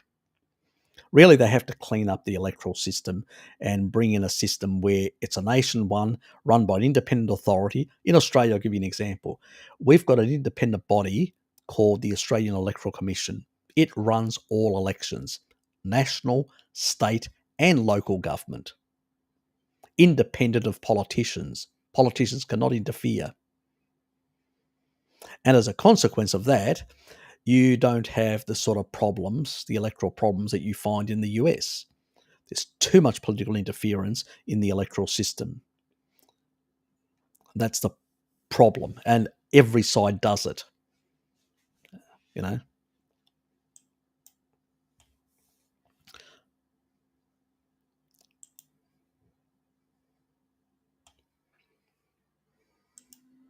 Ah, sounds great. Another moo. Good to have a moo in the backyard. More on the political stuff. Okay. And want to gain weight. Intolerant to dairy. Any suggestions? Well, what I would recommend is if you to gain weight would be to gain muscle, not fat, muscle. And to gain muscle, I would say eat more protein. And if you're quite lean, eat more fat. Don't fear fat. Eat both high fat and high protein. You'll become more muscular and you'll provide the energy to support that weight, that muscular weight that you'll gain. That's healthy weight. So, and that's what you want. Well, I suspect that. Muscle protein synthesis does not happen on its own. It requires protein, and in particular, animal protein, which is high in leucine. Now, dairy, you don't need it. Dairy, look, if you come from a pastoralist background, you may need dairy to maintain good serum levels of calcium. I have genetics. I haven't done the video yet, but I've got genetics that predispose me to poor absorption of calcium. So I'm more susceptible to things like osteoporosis. So I need to eat dairy because my ancestors ate a lot of it. And a lot of people who've got a pastoral background will have those genetics. SNPs, a bit like the Irish with the retinol. They can't convert the carotenoids. They've got to eat a bit more liver or cod liver or stuff like that to get sufficient, or dairy fat, to get sufficient retinol, or quite a few eggs to get sufficient retinol. And that's the thing. And you don't want to eat ruminant livers is because they're high in copper. So you want to eat either fish livers, which is really hard to get. So the other alternative for your retinol is eggs and dairy fat, for somebody with an Irish background, as an example, because of the last 10,000 years. While we all do fine on ruminant meat, there are slight variations due to what our ancestors did in the last 10,000 years. These slight adaptations means that we require certain types of nutrients that somebody else may not. And so that's the other thing that I need to make sure that people understand. So most people, if they eat enough protein, they will absorb enough calcium. You do not need to take a calcium supplement, and you don't need to eat dairy. But if you've basically got the same genetics as me, or pastoral background, then you're more likely to have these sort of SNPs, either one of the alleles or two of the alleles of those genes, which basically means that you will be susceptible to having a lower threshold of absorption of calcium, which means you need more calcium in your diet from dairy products, whether one likes it or not. It's just genetics, adaptations in the last 10,000 years. When you consume too much of something, your body has to adjust if it's beyond the physiological levels that ancestrally you would have taken up. So you have to down-regulate something when you've been doing something for a very long time. And it's probably the reason why a lot of Europeans have osteoporosis, because a lot of them have pastoral genes. It's just the reality why it's more endemic in European descent populations than in other people. So eat your brie, eat your camembert. Yes, enjoy that stuff. Good fatty stuff. And it's got very low, um, dairy sugar, and it's got some really good levels of dairy fat and good quality protein as well. So play around, because sometimes you may not tolerate certain dairy, but you may tolerate others. So do keep that in mind. So don't exclude things, because even Bart's got lactose intolerant, but he can tolerate certain types of dairy. So it's a matter of just playing around and seeing what suits you and what doesn't.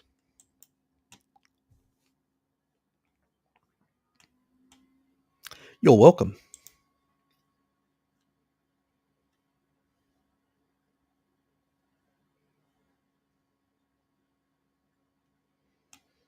Yep.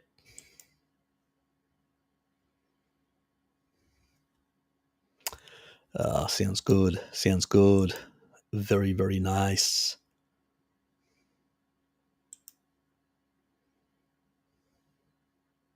Yeah, he's a straight shooter. I like people. I respect people that are straight shooters rather than these waffling ass hats that just talk absolutely rubbish and nonsense.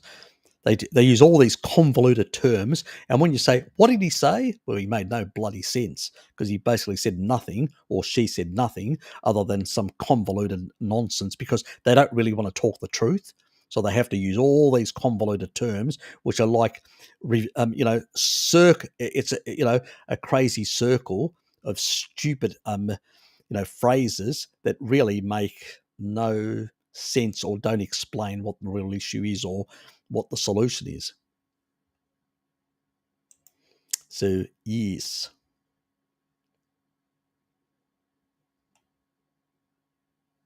Mail in ballots. Really? Mm, that's a bit weird. Don't you have polling stations in America to go and vote? I mean, I can understand in Australia, I've been overseas, or I've, I won't be in the state. And under those circumstances, you can do a poll. You go to a special centre and you vote, um, before, or you can ask for a ballot to be sent to your home, and they'll send it, and then you can actually vote that way.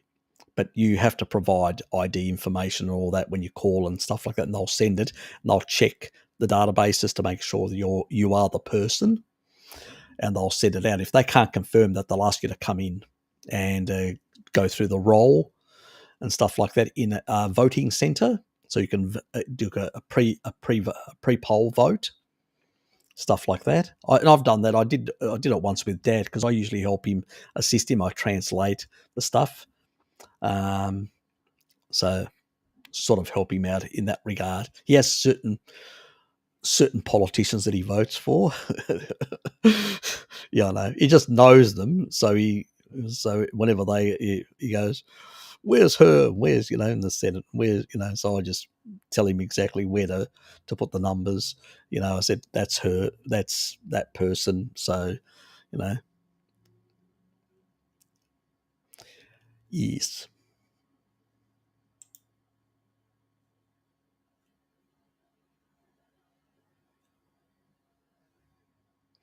not a problem. Enjoy the rest of your day.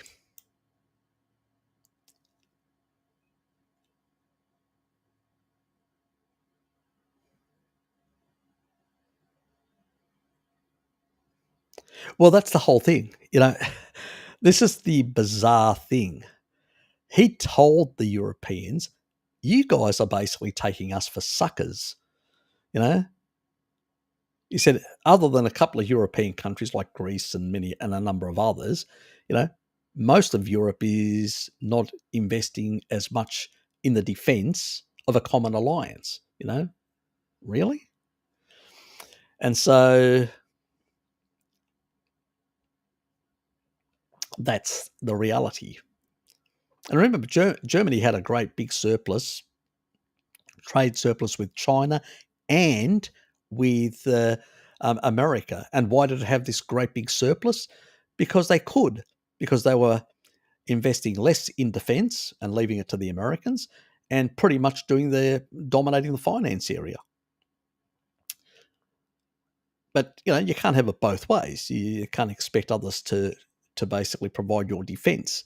It's called an alliance because it means that all members must contribute to it, depending on their GDP, their size of their economy.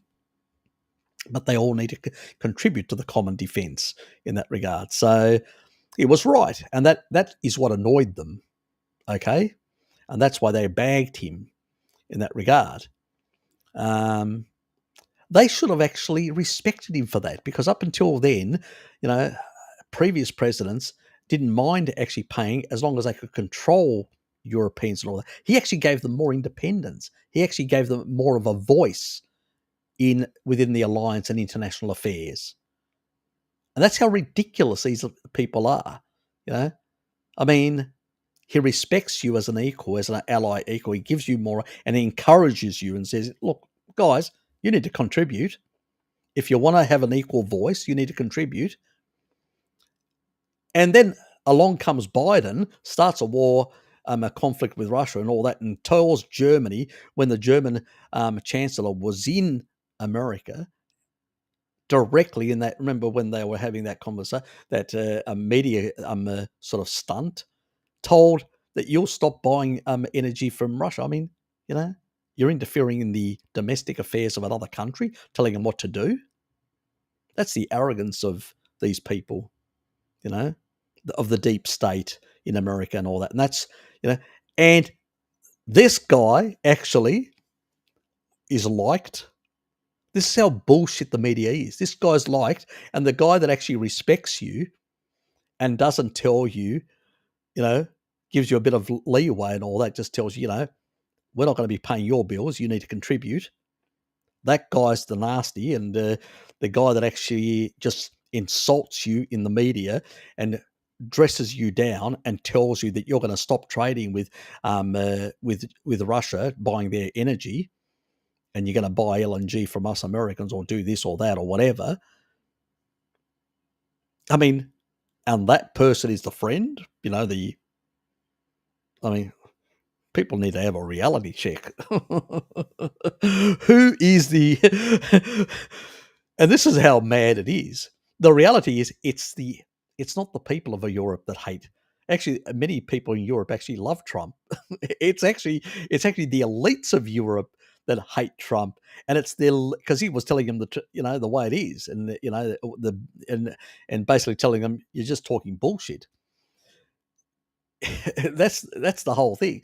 It's the establishment that are pissed off with Trump in Europe and in America. Nothing to do with the people, So it's just absolute, yeah.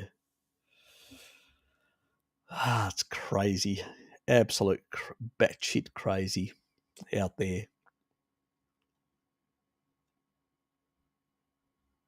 If you want to gain weight, inflammation is, well, if you want to gain fat weight, that is. I don't think he wants to gain fat weight. Well, I hope he doesn't. Unless his fat stores are very low, he may want to do it for a short amount of time to increase his adiposity slightly above, so his hormonal system works better. And then he just needs to get enough energy from fat to maintain that sort of stuff. Yes. As a short-term thing, measure, yes, but not as a long-term thing. And we don't want that sort of weight. We want muscular weight.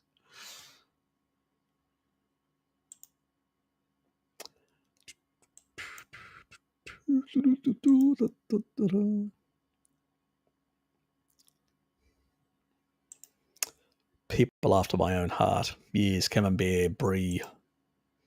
Can't make up my mind. I think I just like Brie a bit more than Camembert, but I like both of them. Yes. I usually when I go and they've got both on special, I buy both. I can't separate the two. Yeah, I'm a bit of a cheesy person. Cheesy.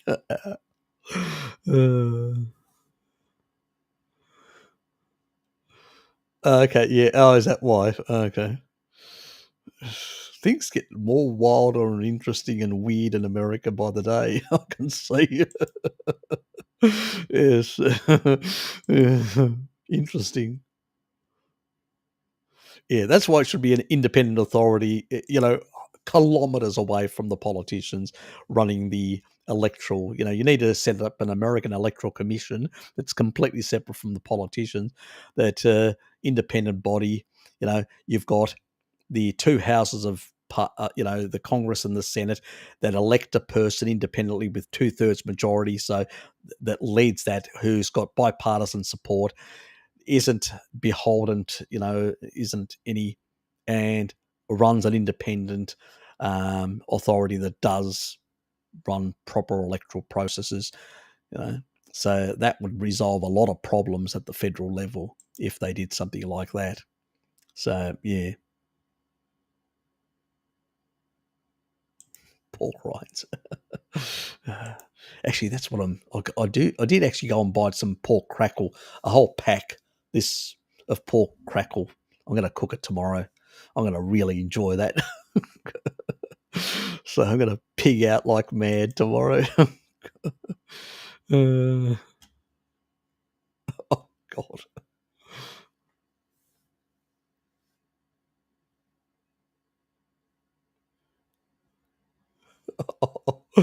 Oh, Nathan, I better let you go. I better let that. Oh, anyway, Harry, I agree with Denny and others. Trump has de-escalated a lot of hotspots around the world, such as Russia, North Korea, Syria. Biden has set the world on fire again. Exactly, precisely. Even the Abrahamic Accords between a number of the Arab states and Israel. I mean, he's gone out of his way to lower the tension and lower the sort of stuff. And even, a number of these groups, he said, look, this is what they're saying. If they want to basically get American support, they need to change what they're saying. So he's a straight shooter. That's what I mean. Not all this bullshit Machiavellian crap that Biden, his sort of, the deep state gets into, which is really just crazy stuff. And he has de-escalated a lot of areas. They said, "Oh, he's going to blow up the world. He's going to make a mess." No, he actually did the complete opposite. You know, he de-escalated a lot of tension around the world, and he used a bit of carrot and stick. But he understood that having the power doesn't mean you always have to exercise it. It's an old Chinese proverb that the emperors used to follow. That it's not the exercising of power, it's that others know that you can exercise it that actually keeps them in line. You don't have to hit somebody over the head, but if they know you can hit them over the head, they'll think twice about doing something nefarious. That was understood. So you don't have to waste a lot of resources, a lot of treasure, you know. That treasure could have been used, and look what he did. He redirected to certain domestic things to improve the economy, And I mean, infrastructure, I mean, bridges, roads, and stuff are dilapidated in America. All these idiots can think about putting up windmills, and solar farms rather than rebuilding the infrastructure and all that. How do you move food around? How do you move things around to be able to get the economy working? You need good infrastructure. Most of the bridges are dilapidated, just being kept by a shoestring going in some areas, and some have collapsed or been abandoned because they're in such a bad state, there's not enough money. Where if they had used this sort of infrastructure, they could have lifted productivity in America and improved, the manufacturing and many other sectors in the country. And he was on the right path in that regard because he's a businessman. He understands you've got to get things working. You know, he may have not been perfect on all things. I'm not saying that he was, and some of his ideas are a bit, let's say, but we won't get into it. But compared to the past politicians, he was the best in recent times. Not perfect, but better than all the others. Let's put it that way. And especially with the current crop, where he's a complete and he's basically just a puppet for the deep state. And these people are just ruthless. They don't give a shit about anyone, let alone the American people or anyone else beyond. Very dangerous people. And he's doing their bidding perfectly. I mean, Biden has actually enlarged the swamp pretty much.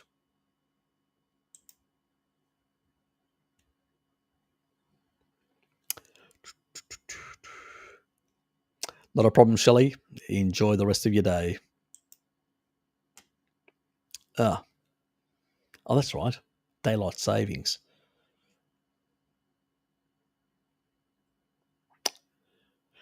Usually it's 9:30, and so it's probably adjusting. Why is it? Oh, it's that app. Okay. It's already pre-doing it. So it's getting me ready for the circadian adjustment thing. Go away. Why has it popped up again?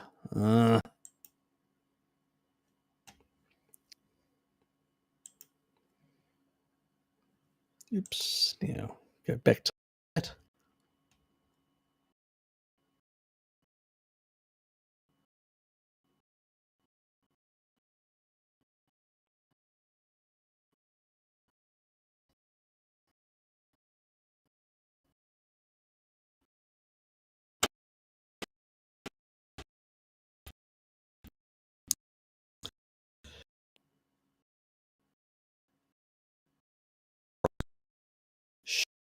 Shit.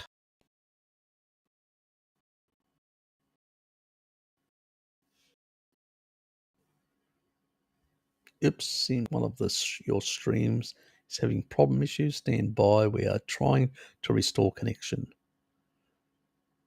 I just got a message. God, freaking hell. Anyway, hopefully the stream does not collapse. I know who it is. It must be Biden's little green men. Anyway. Yes, he has. It's a reason why they do hate him. That and a couple of others. See you, Dave. Anyway.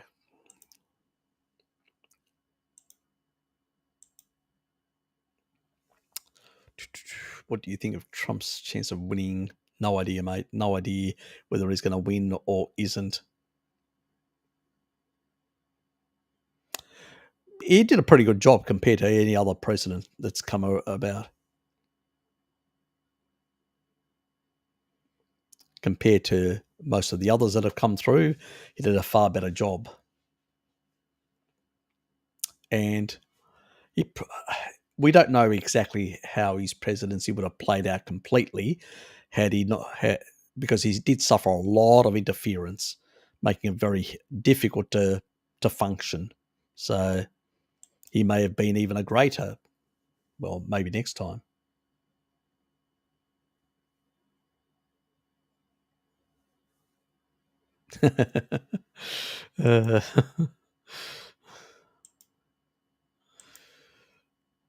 Anyway.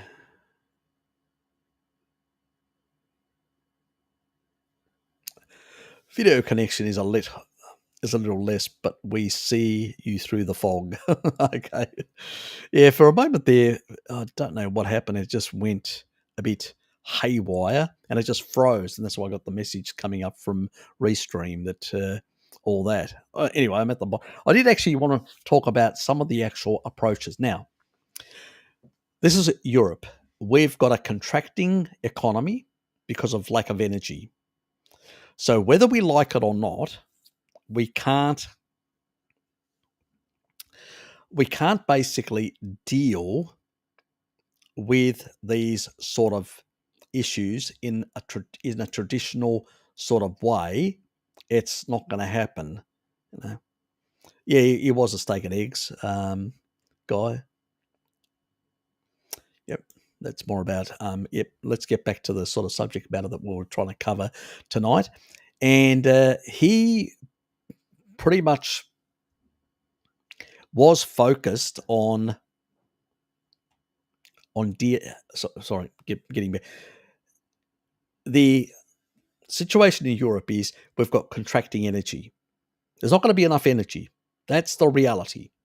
Europe is going to have a massive contraction of GDP, whether Europe likes it or not. The policy to print money to subsidize energy is going to be a failure, a miserable failure, a very costly failure. It's going to create stagflation, and it's also going to cause distortions in the market, which means that you'll get even further underinvestment in critical areas of industry like fertilizer, food, energy, which will exacerbate things going forward. So the solutions they're coming up with are bullshit solutions.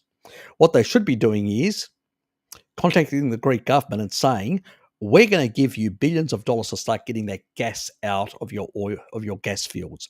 And we're going to send ships to guarantee that, the other regional Turkey stays out of the affairs because this is critical to Europe.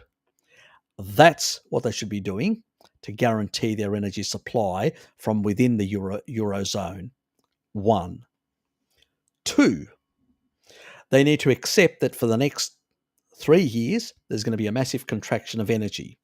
Okay. All private jet, all domestic flights and all that cancelled. Completely. From you have to buy the energy outside the Eurozone, outside. So you're coming in from America, you buy it for there, you ship it in and all that. Yes, it pushes airline prices up, it pushes all that sort of stuff up, but you know what? So be it. You end up with a consolidation in the future, which may not be a bad idea in some regards in terms of economies of scale for Europe to be able to compete on that sector. But the reality is you need to contract. The other thing is all domestic, bar the weekend, because you can't drive your car through the week. You need to use public transport to get to work and home. I know it would piss off people. But if I was a leader, this is what I would do. And I'd explain it to the people. I'd say, we need to conserve energy. If you want energy to have a job so we can produce stuff, so you can feed your kids and you can provide, we need to allocate a certain proportion of that energy to the transportation of people to and from work and for those businesses to remain viable. Because when this crisis finishes, you still need a job. If those industries fail completely, you're going to have nothing. Energy subsidies aren't going to fix this problem. You need to provide them. The other thing is energy companies need to be all nationalised. You've got no option. Now, I'm a market person, but under certain circumstances, like in a war economy, when the war economy started in the Second World War, what did America do? Take control of all the industries and started building ships, planes, and everything else to win a war. You're in an energy war at the moment. You've got no options. You need to basically stabilize your economy so they don't collapse. And you need critical areas like food supply, energy supply, and a number of industrial goods that keep the life going, the lifeblood of the society. I mean, there's a number of companies in Europe at the moment that are about to implode. The ones that produce toilet paper. You may have to learn to use your finger to wipe your ass and then under the tap, clean your little finger. Potentially. Could be that bad. Or you could do something like that. Yes, your politician's probably going to tell you that. You'll get your B12. because they're probably vagoonerized idiots. And so the reality is that you've got no option. So what could you do? You'd be promoting policies. If you were an intelligent politician, you'd say to the population, this is what we face. Now, we've stuffed things up, but we've got a massive contraction in our energy supplies. We're going to keep the lights on. We're going to provide you long-term job security, and you'll be able to feed your families and all that. We need to make some sort of rationing in areas that are not required. So you don't need to fly around the world. You can take public transport, high-speed train, buses and stuff like that, and you can move the population around doing that. You know what the other advantage out of that is? The government gets shitloads of income from people using public transport far more often than they would otherwise. So the buses, you're actually a fool. You don't have a couple of passengers on there. They're ramming them in like they do in Japan. As a consequence of that, your government's actually earning income. That extra income then they can use without printing money or borrowing, because they're getting all this income coming in. Now they can actually subsidise things. They've nationalised the energy thing, and they can actually do certain strategic subsidies here or there in certain areas, like agriculture, fertiliser, to support agricultural production until things normalise, so you can still friggin' feed people.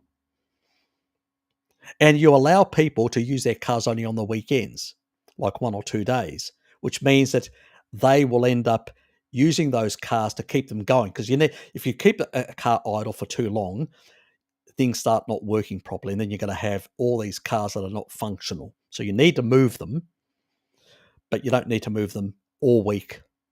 So that would save massive amounts of energy, which would leave it for industry and for trucks and stuff like that to move goods and services, or to move goods around, food, components for the factories, stuff like that. That would save. That's a sort of smart, intelligent rationing you would do in that regard. So these are the sort of things that would actually help, and that's just one thing. Not this bloody crazy. Oh, let's just borrow and print another $200 billion. Euros. So let's add to the balance sheet. And that has inflationary pressures. In an environment where you've got a supply issue, which is creating inflationary pressures, do you want to push things into stagflation? I'm not saying hyperinflation, but you never know. The way these crazy people are thinking, they could actually push things into hyperinflation potentially. That is how crazy they are. So the thing is, we don't want to,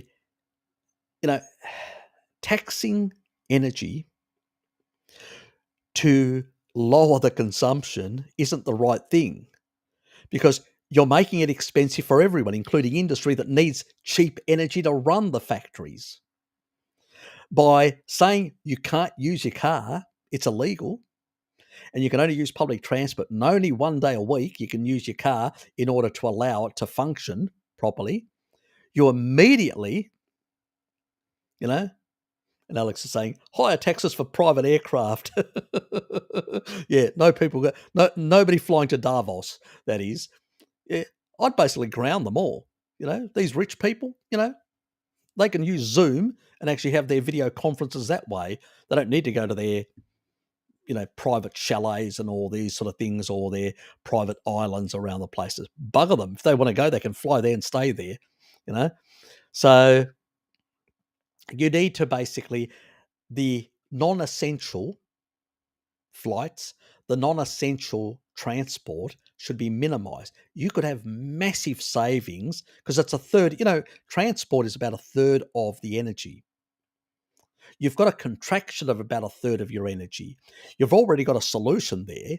That means you can keep your home warm, ability to eat, fertilizer and all that, and fertilizer. I'll explain that in a sec, and keep industry functioning because I got cheaper energy, and then the income you derive from people using public transport, you actually then put that to subsidize fertilizer for the farmers, so farmers can basically, survive and don't go belly up. So after the crisis is finished, you've still got the farmers producing food, and you haven't destroyed the food supply as well.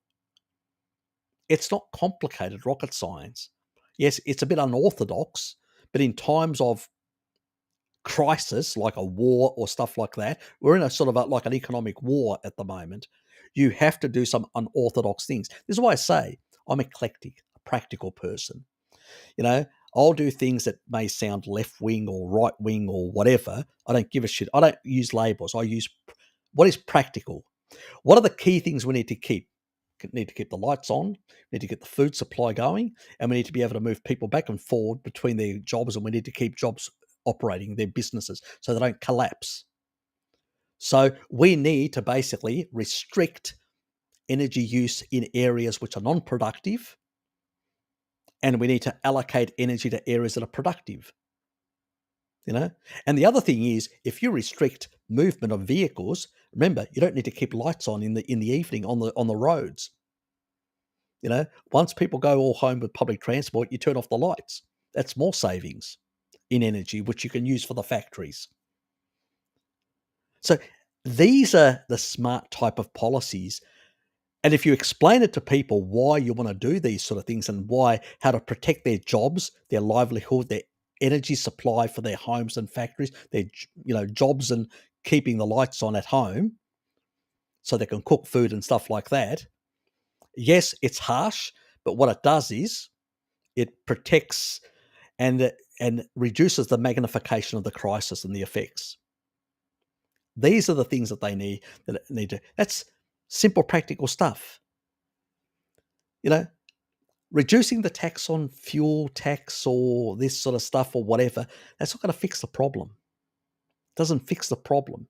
All that does is it actually can amplify the problem, because at that stage then it's cheaper. People just,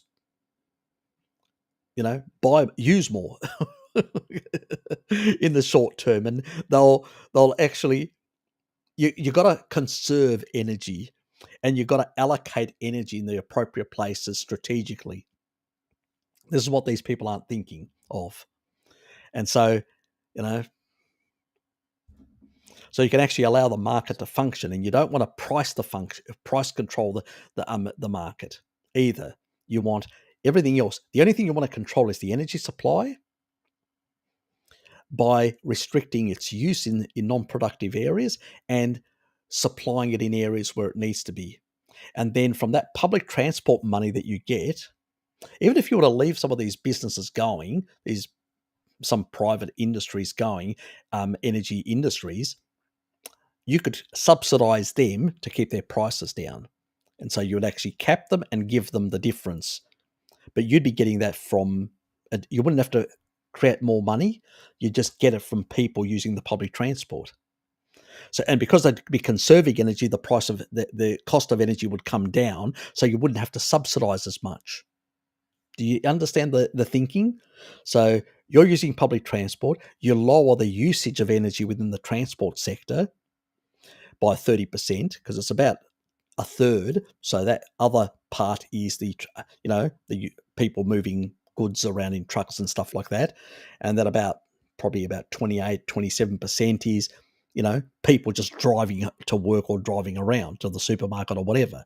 But if they have to use public transport, well, they're not going to be doing that. So they're going to be conserving that amount. And that brings automatically the cost of the energy down, because there's less demand. When you bring demand down, you bring the cost down. Then you're actually making income from people using public transport as a government. You can use that money to actually subsidize this area to base, where you can actually either do it directly to those companies to lower their price, or you can basically do it to the manufacturers and the households and give them and say, we're going to compensate you for the increase. You can do it either way. through the tax system in different ways. I'll leave that for those technocrats to work out some of those details. But that's how you would do it, and you would lower that threshold, and you would allow for those businesses. Yes, it still would be hard, but it wouldn't be like catastrophic like it is currently heading in a sort of a catastrophic way. This is the sort of creative thinking, practicality type thinking that needs there. There's nobody talking about this, which is horrifying. You know, we're heading to this massive crisis and nobody's talking about these sort of things. There's like nobody at home in Europe at the moment in the leadership. Yeah, that's the sort of nonsense that we have at that level. Look, if you know politicians, you can actually mention these sort of ideas. Write them a letter, let them know. I don't give a shit about plagiarism. You want to take my ideas, take them, own them yourself, pass them on. At the end of the day, we need to get people start thinking about these solutions. Not basically running around fighting, the squabbling at the moment. Oh, you're not giving us energy from the south, or you're not doing this, that, or that, or you're not being, no, that's the, you need to basically, there'll be different approaches in different countries because different countries have different situations, and certain areas can be, adjusted or this way or that way. But countries need to sort out a number of things. And tourism doesn't get affected because people still can use the train system, which means it's great. People going around in trains and boats and, stuff like that. Especially trains are better than boats because they cost money as well. They use a lot, but many of them actually get their energy outside from the Arab world and all that. So, which comes in because a lot of the boats and ships usually operate out of Greece and the Mediterranean. And most of the energy is actually produced by oil that's brought in by ships. Remember what I said ages ago, that Greece is like the major production of of the refining in Europe. Most people don't realise that Greece refines multiple times more than it actually consumes because it controls big shipping. The shipping industry that brings a lot of that into Greek refineries. So, that can still support that part of tourism and all that, but people can use, trains and stuff like that, or you can use limited tourism aeroplanes just in the summer months for people to travel. Next summer they don't have to use them in winter. You got to make some radical sort of rethinks because changing energy policy takes a long time. To basically start a new project, start a new, what is Alex say? We have a minister for energy here that doesn't understand how to get nuclear energy into the house. Really? Oh, fuck. Bloody hell. It's crazy. But, whether you start, actually, big type of nuclear power stations, I don't think they're too costly. They take too long to build and too long to plan and all that. You can actually get small scale nuclear power stations, way safer, and they can be put in small communities all over the place. And you can have like decentralized energy. And that would be a smart idea as well. You could actually then create small, have transformers that are linked to a small substation with a nuclear power coming off, which means then that those small transformers can robustly adjust. So if there's any, let's say, wind or solar in that region, then you can actually normalize the actual current within that localized area. So that's, these are sort of creative things, but, obviously they're down the pipeline. They're not going to happen tomorrow. At this stage, we need to stabilize the actually energy market in Europe, and we also need to stabilize demand, lower demand in non-essential areas, and then lower the price for other areas that it is essential to basically, industry and agriculture, those areas, and essential transport, which is moving people around, and trucks to move food around and other commodities.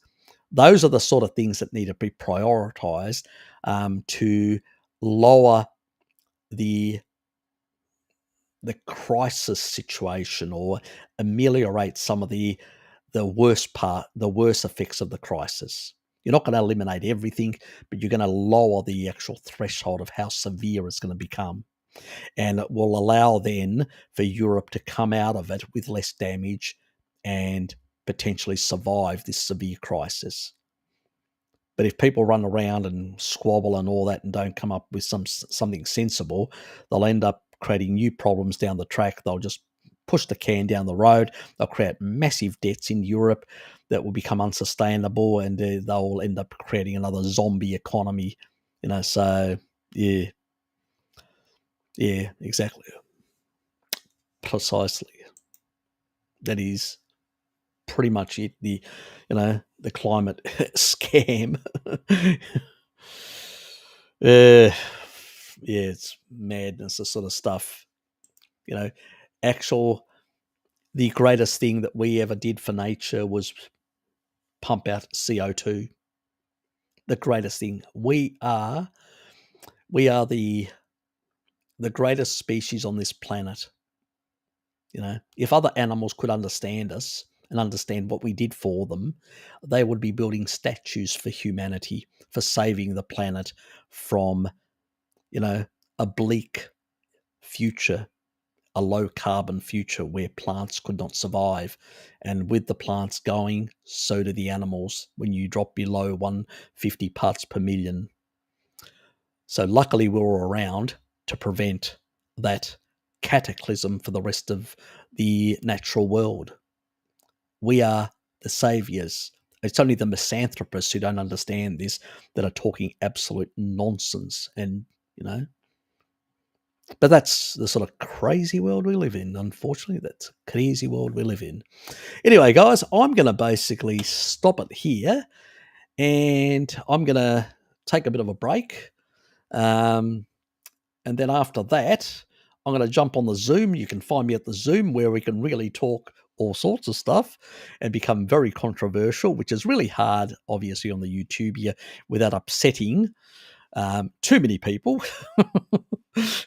except our dear friends at Google. I send my love and sweet kisses to my dear friends at Google. And yeah, exactly. That's exactly it, mate. That is exactly it. Without CO2, life would end. Yeah, and this is the madness. This is a self-inflicted crisis, pretty much.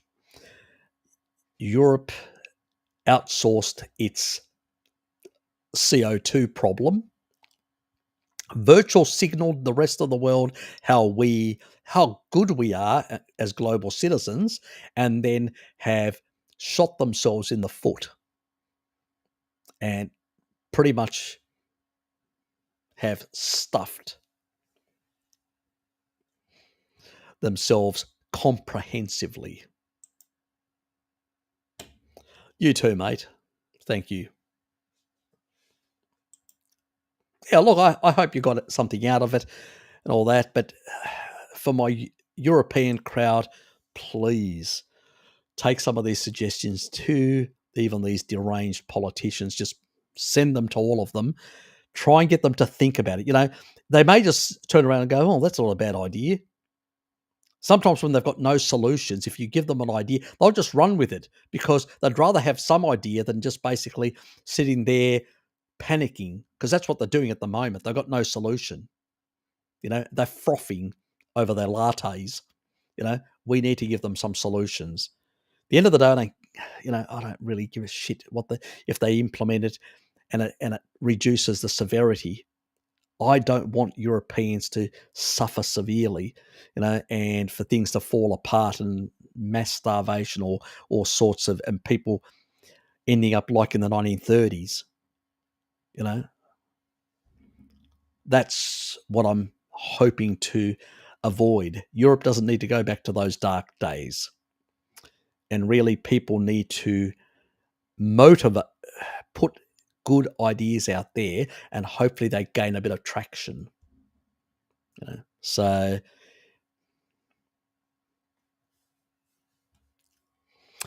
anyway, yes, I better pull the pin on that.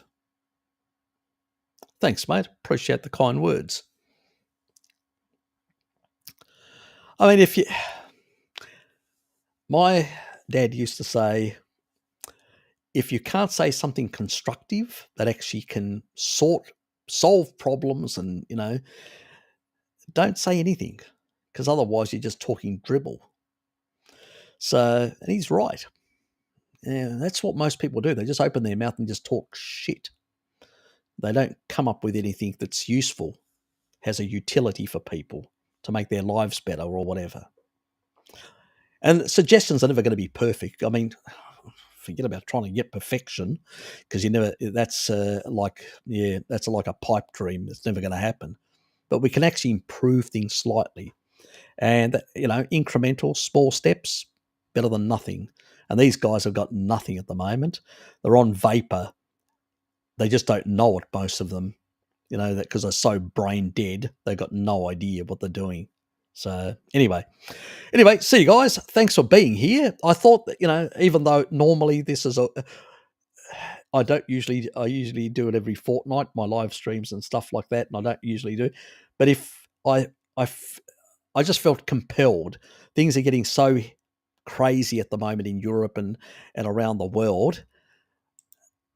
I just couldn't stay quiet. I needed to get some of these things out there, people to be aware of what's happening, and to sort of motivate you guys to become a bit more proactive with your own communities, your own societies, because you're part of that shit, and there's not many. If other people are not providing solutions, somebody has to.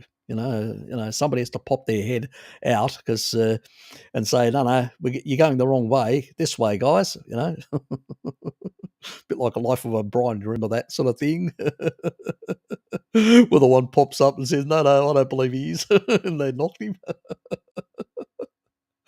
Or was it that the mother wasn't a virgin or whatever? Something along that. I can't remember now. It was quite funny anyway.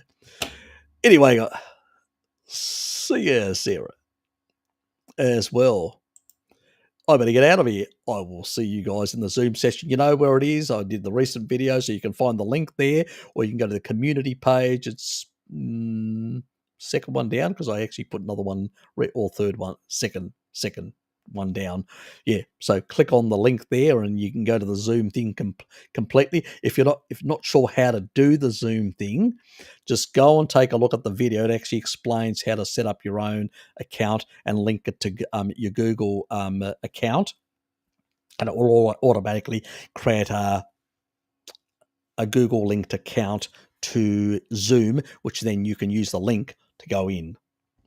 Anyway, I'm going to blast out of here and see some of you people, lovely people, potentially in the Zoom session in the not too distant future. That means in about 10 to 15 minutes from now. Anyway, see you, Alex. See you guys. Thanks for being here. Appreciate it.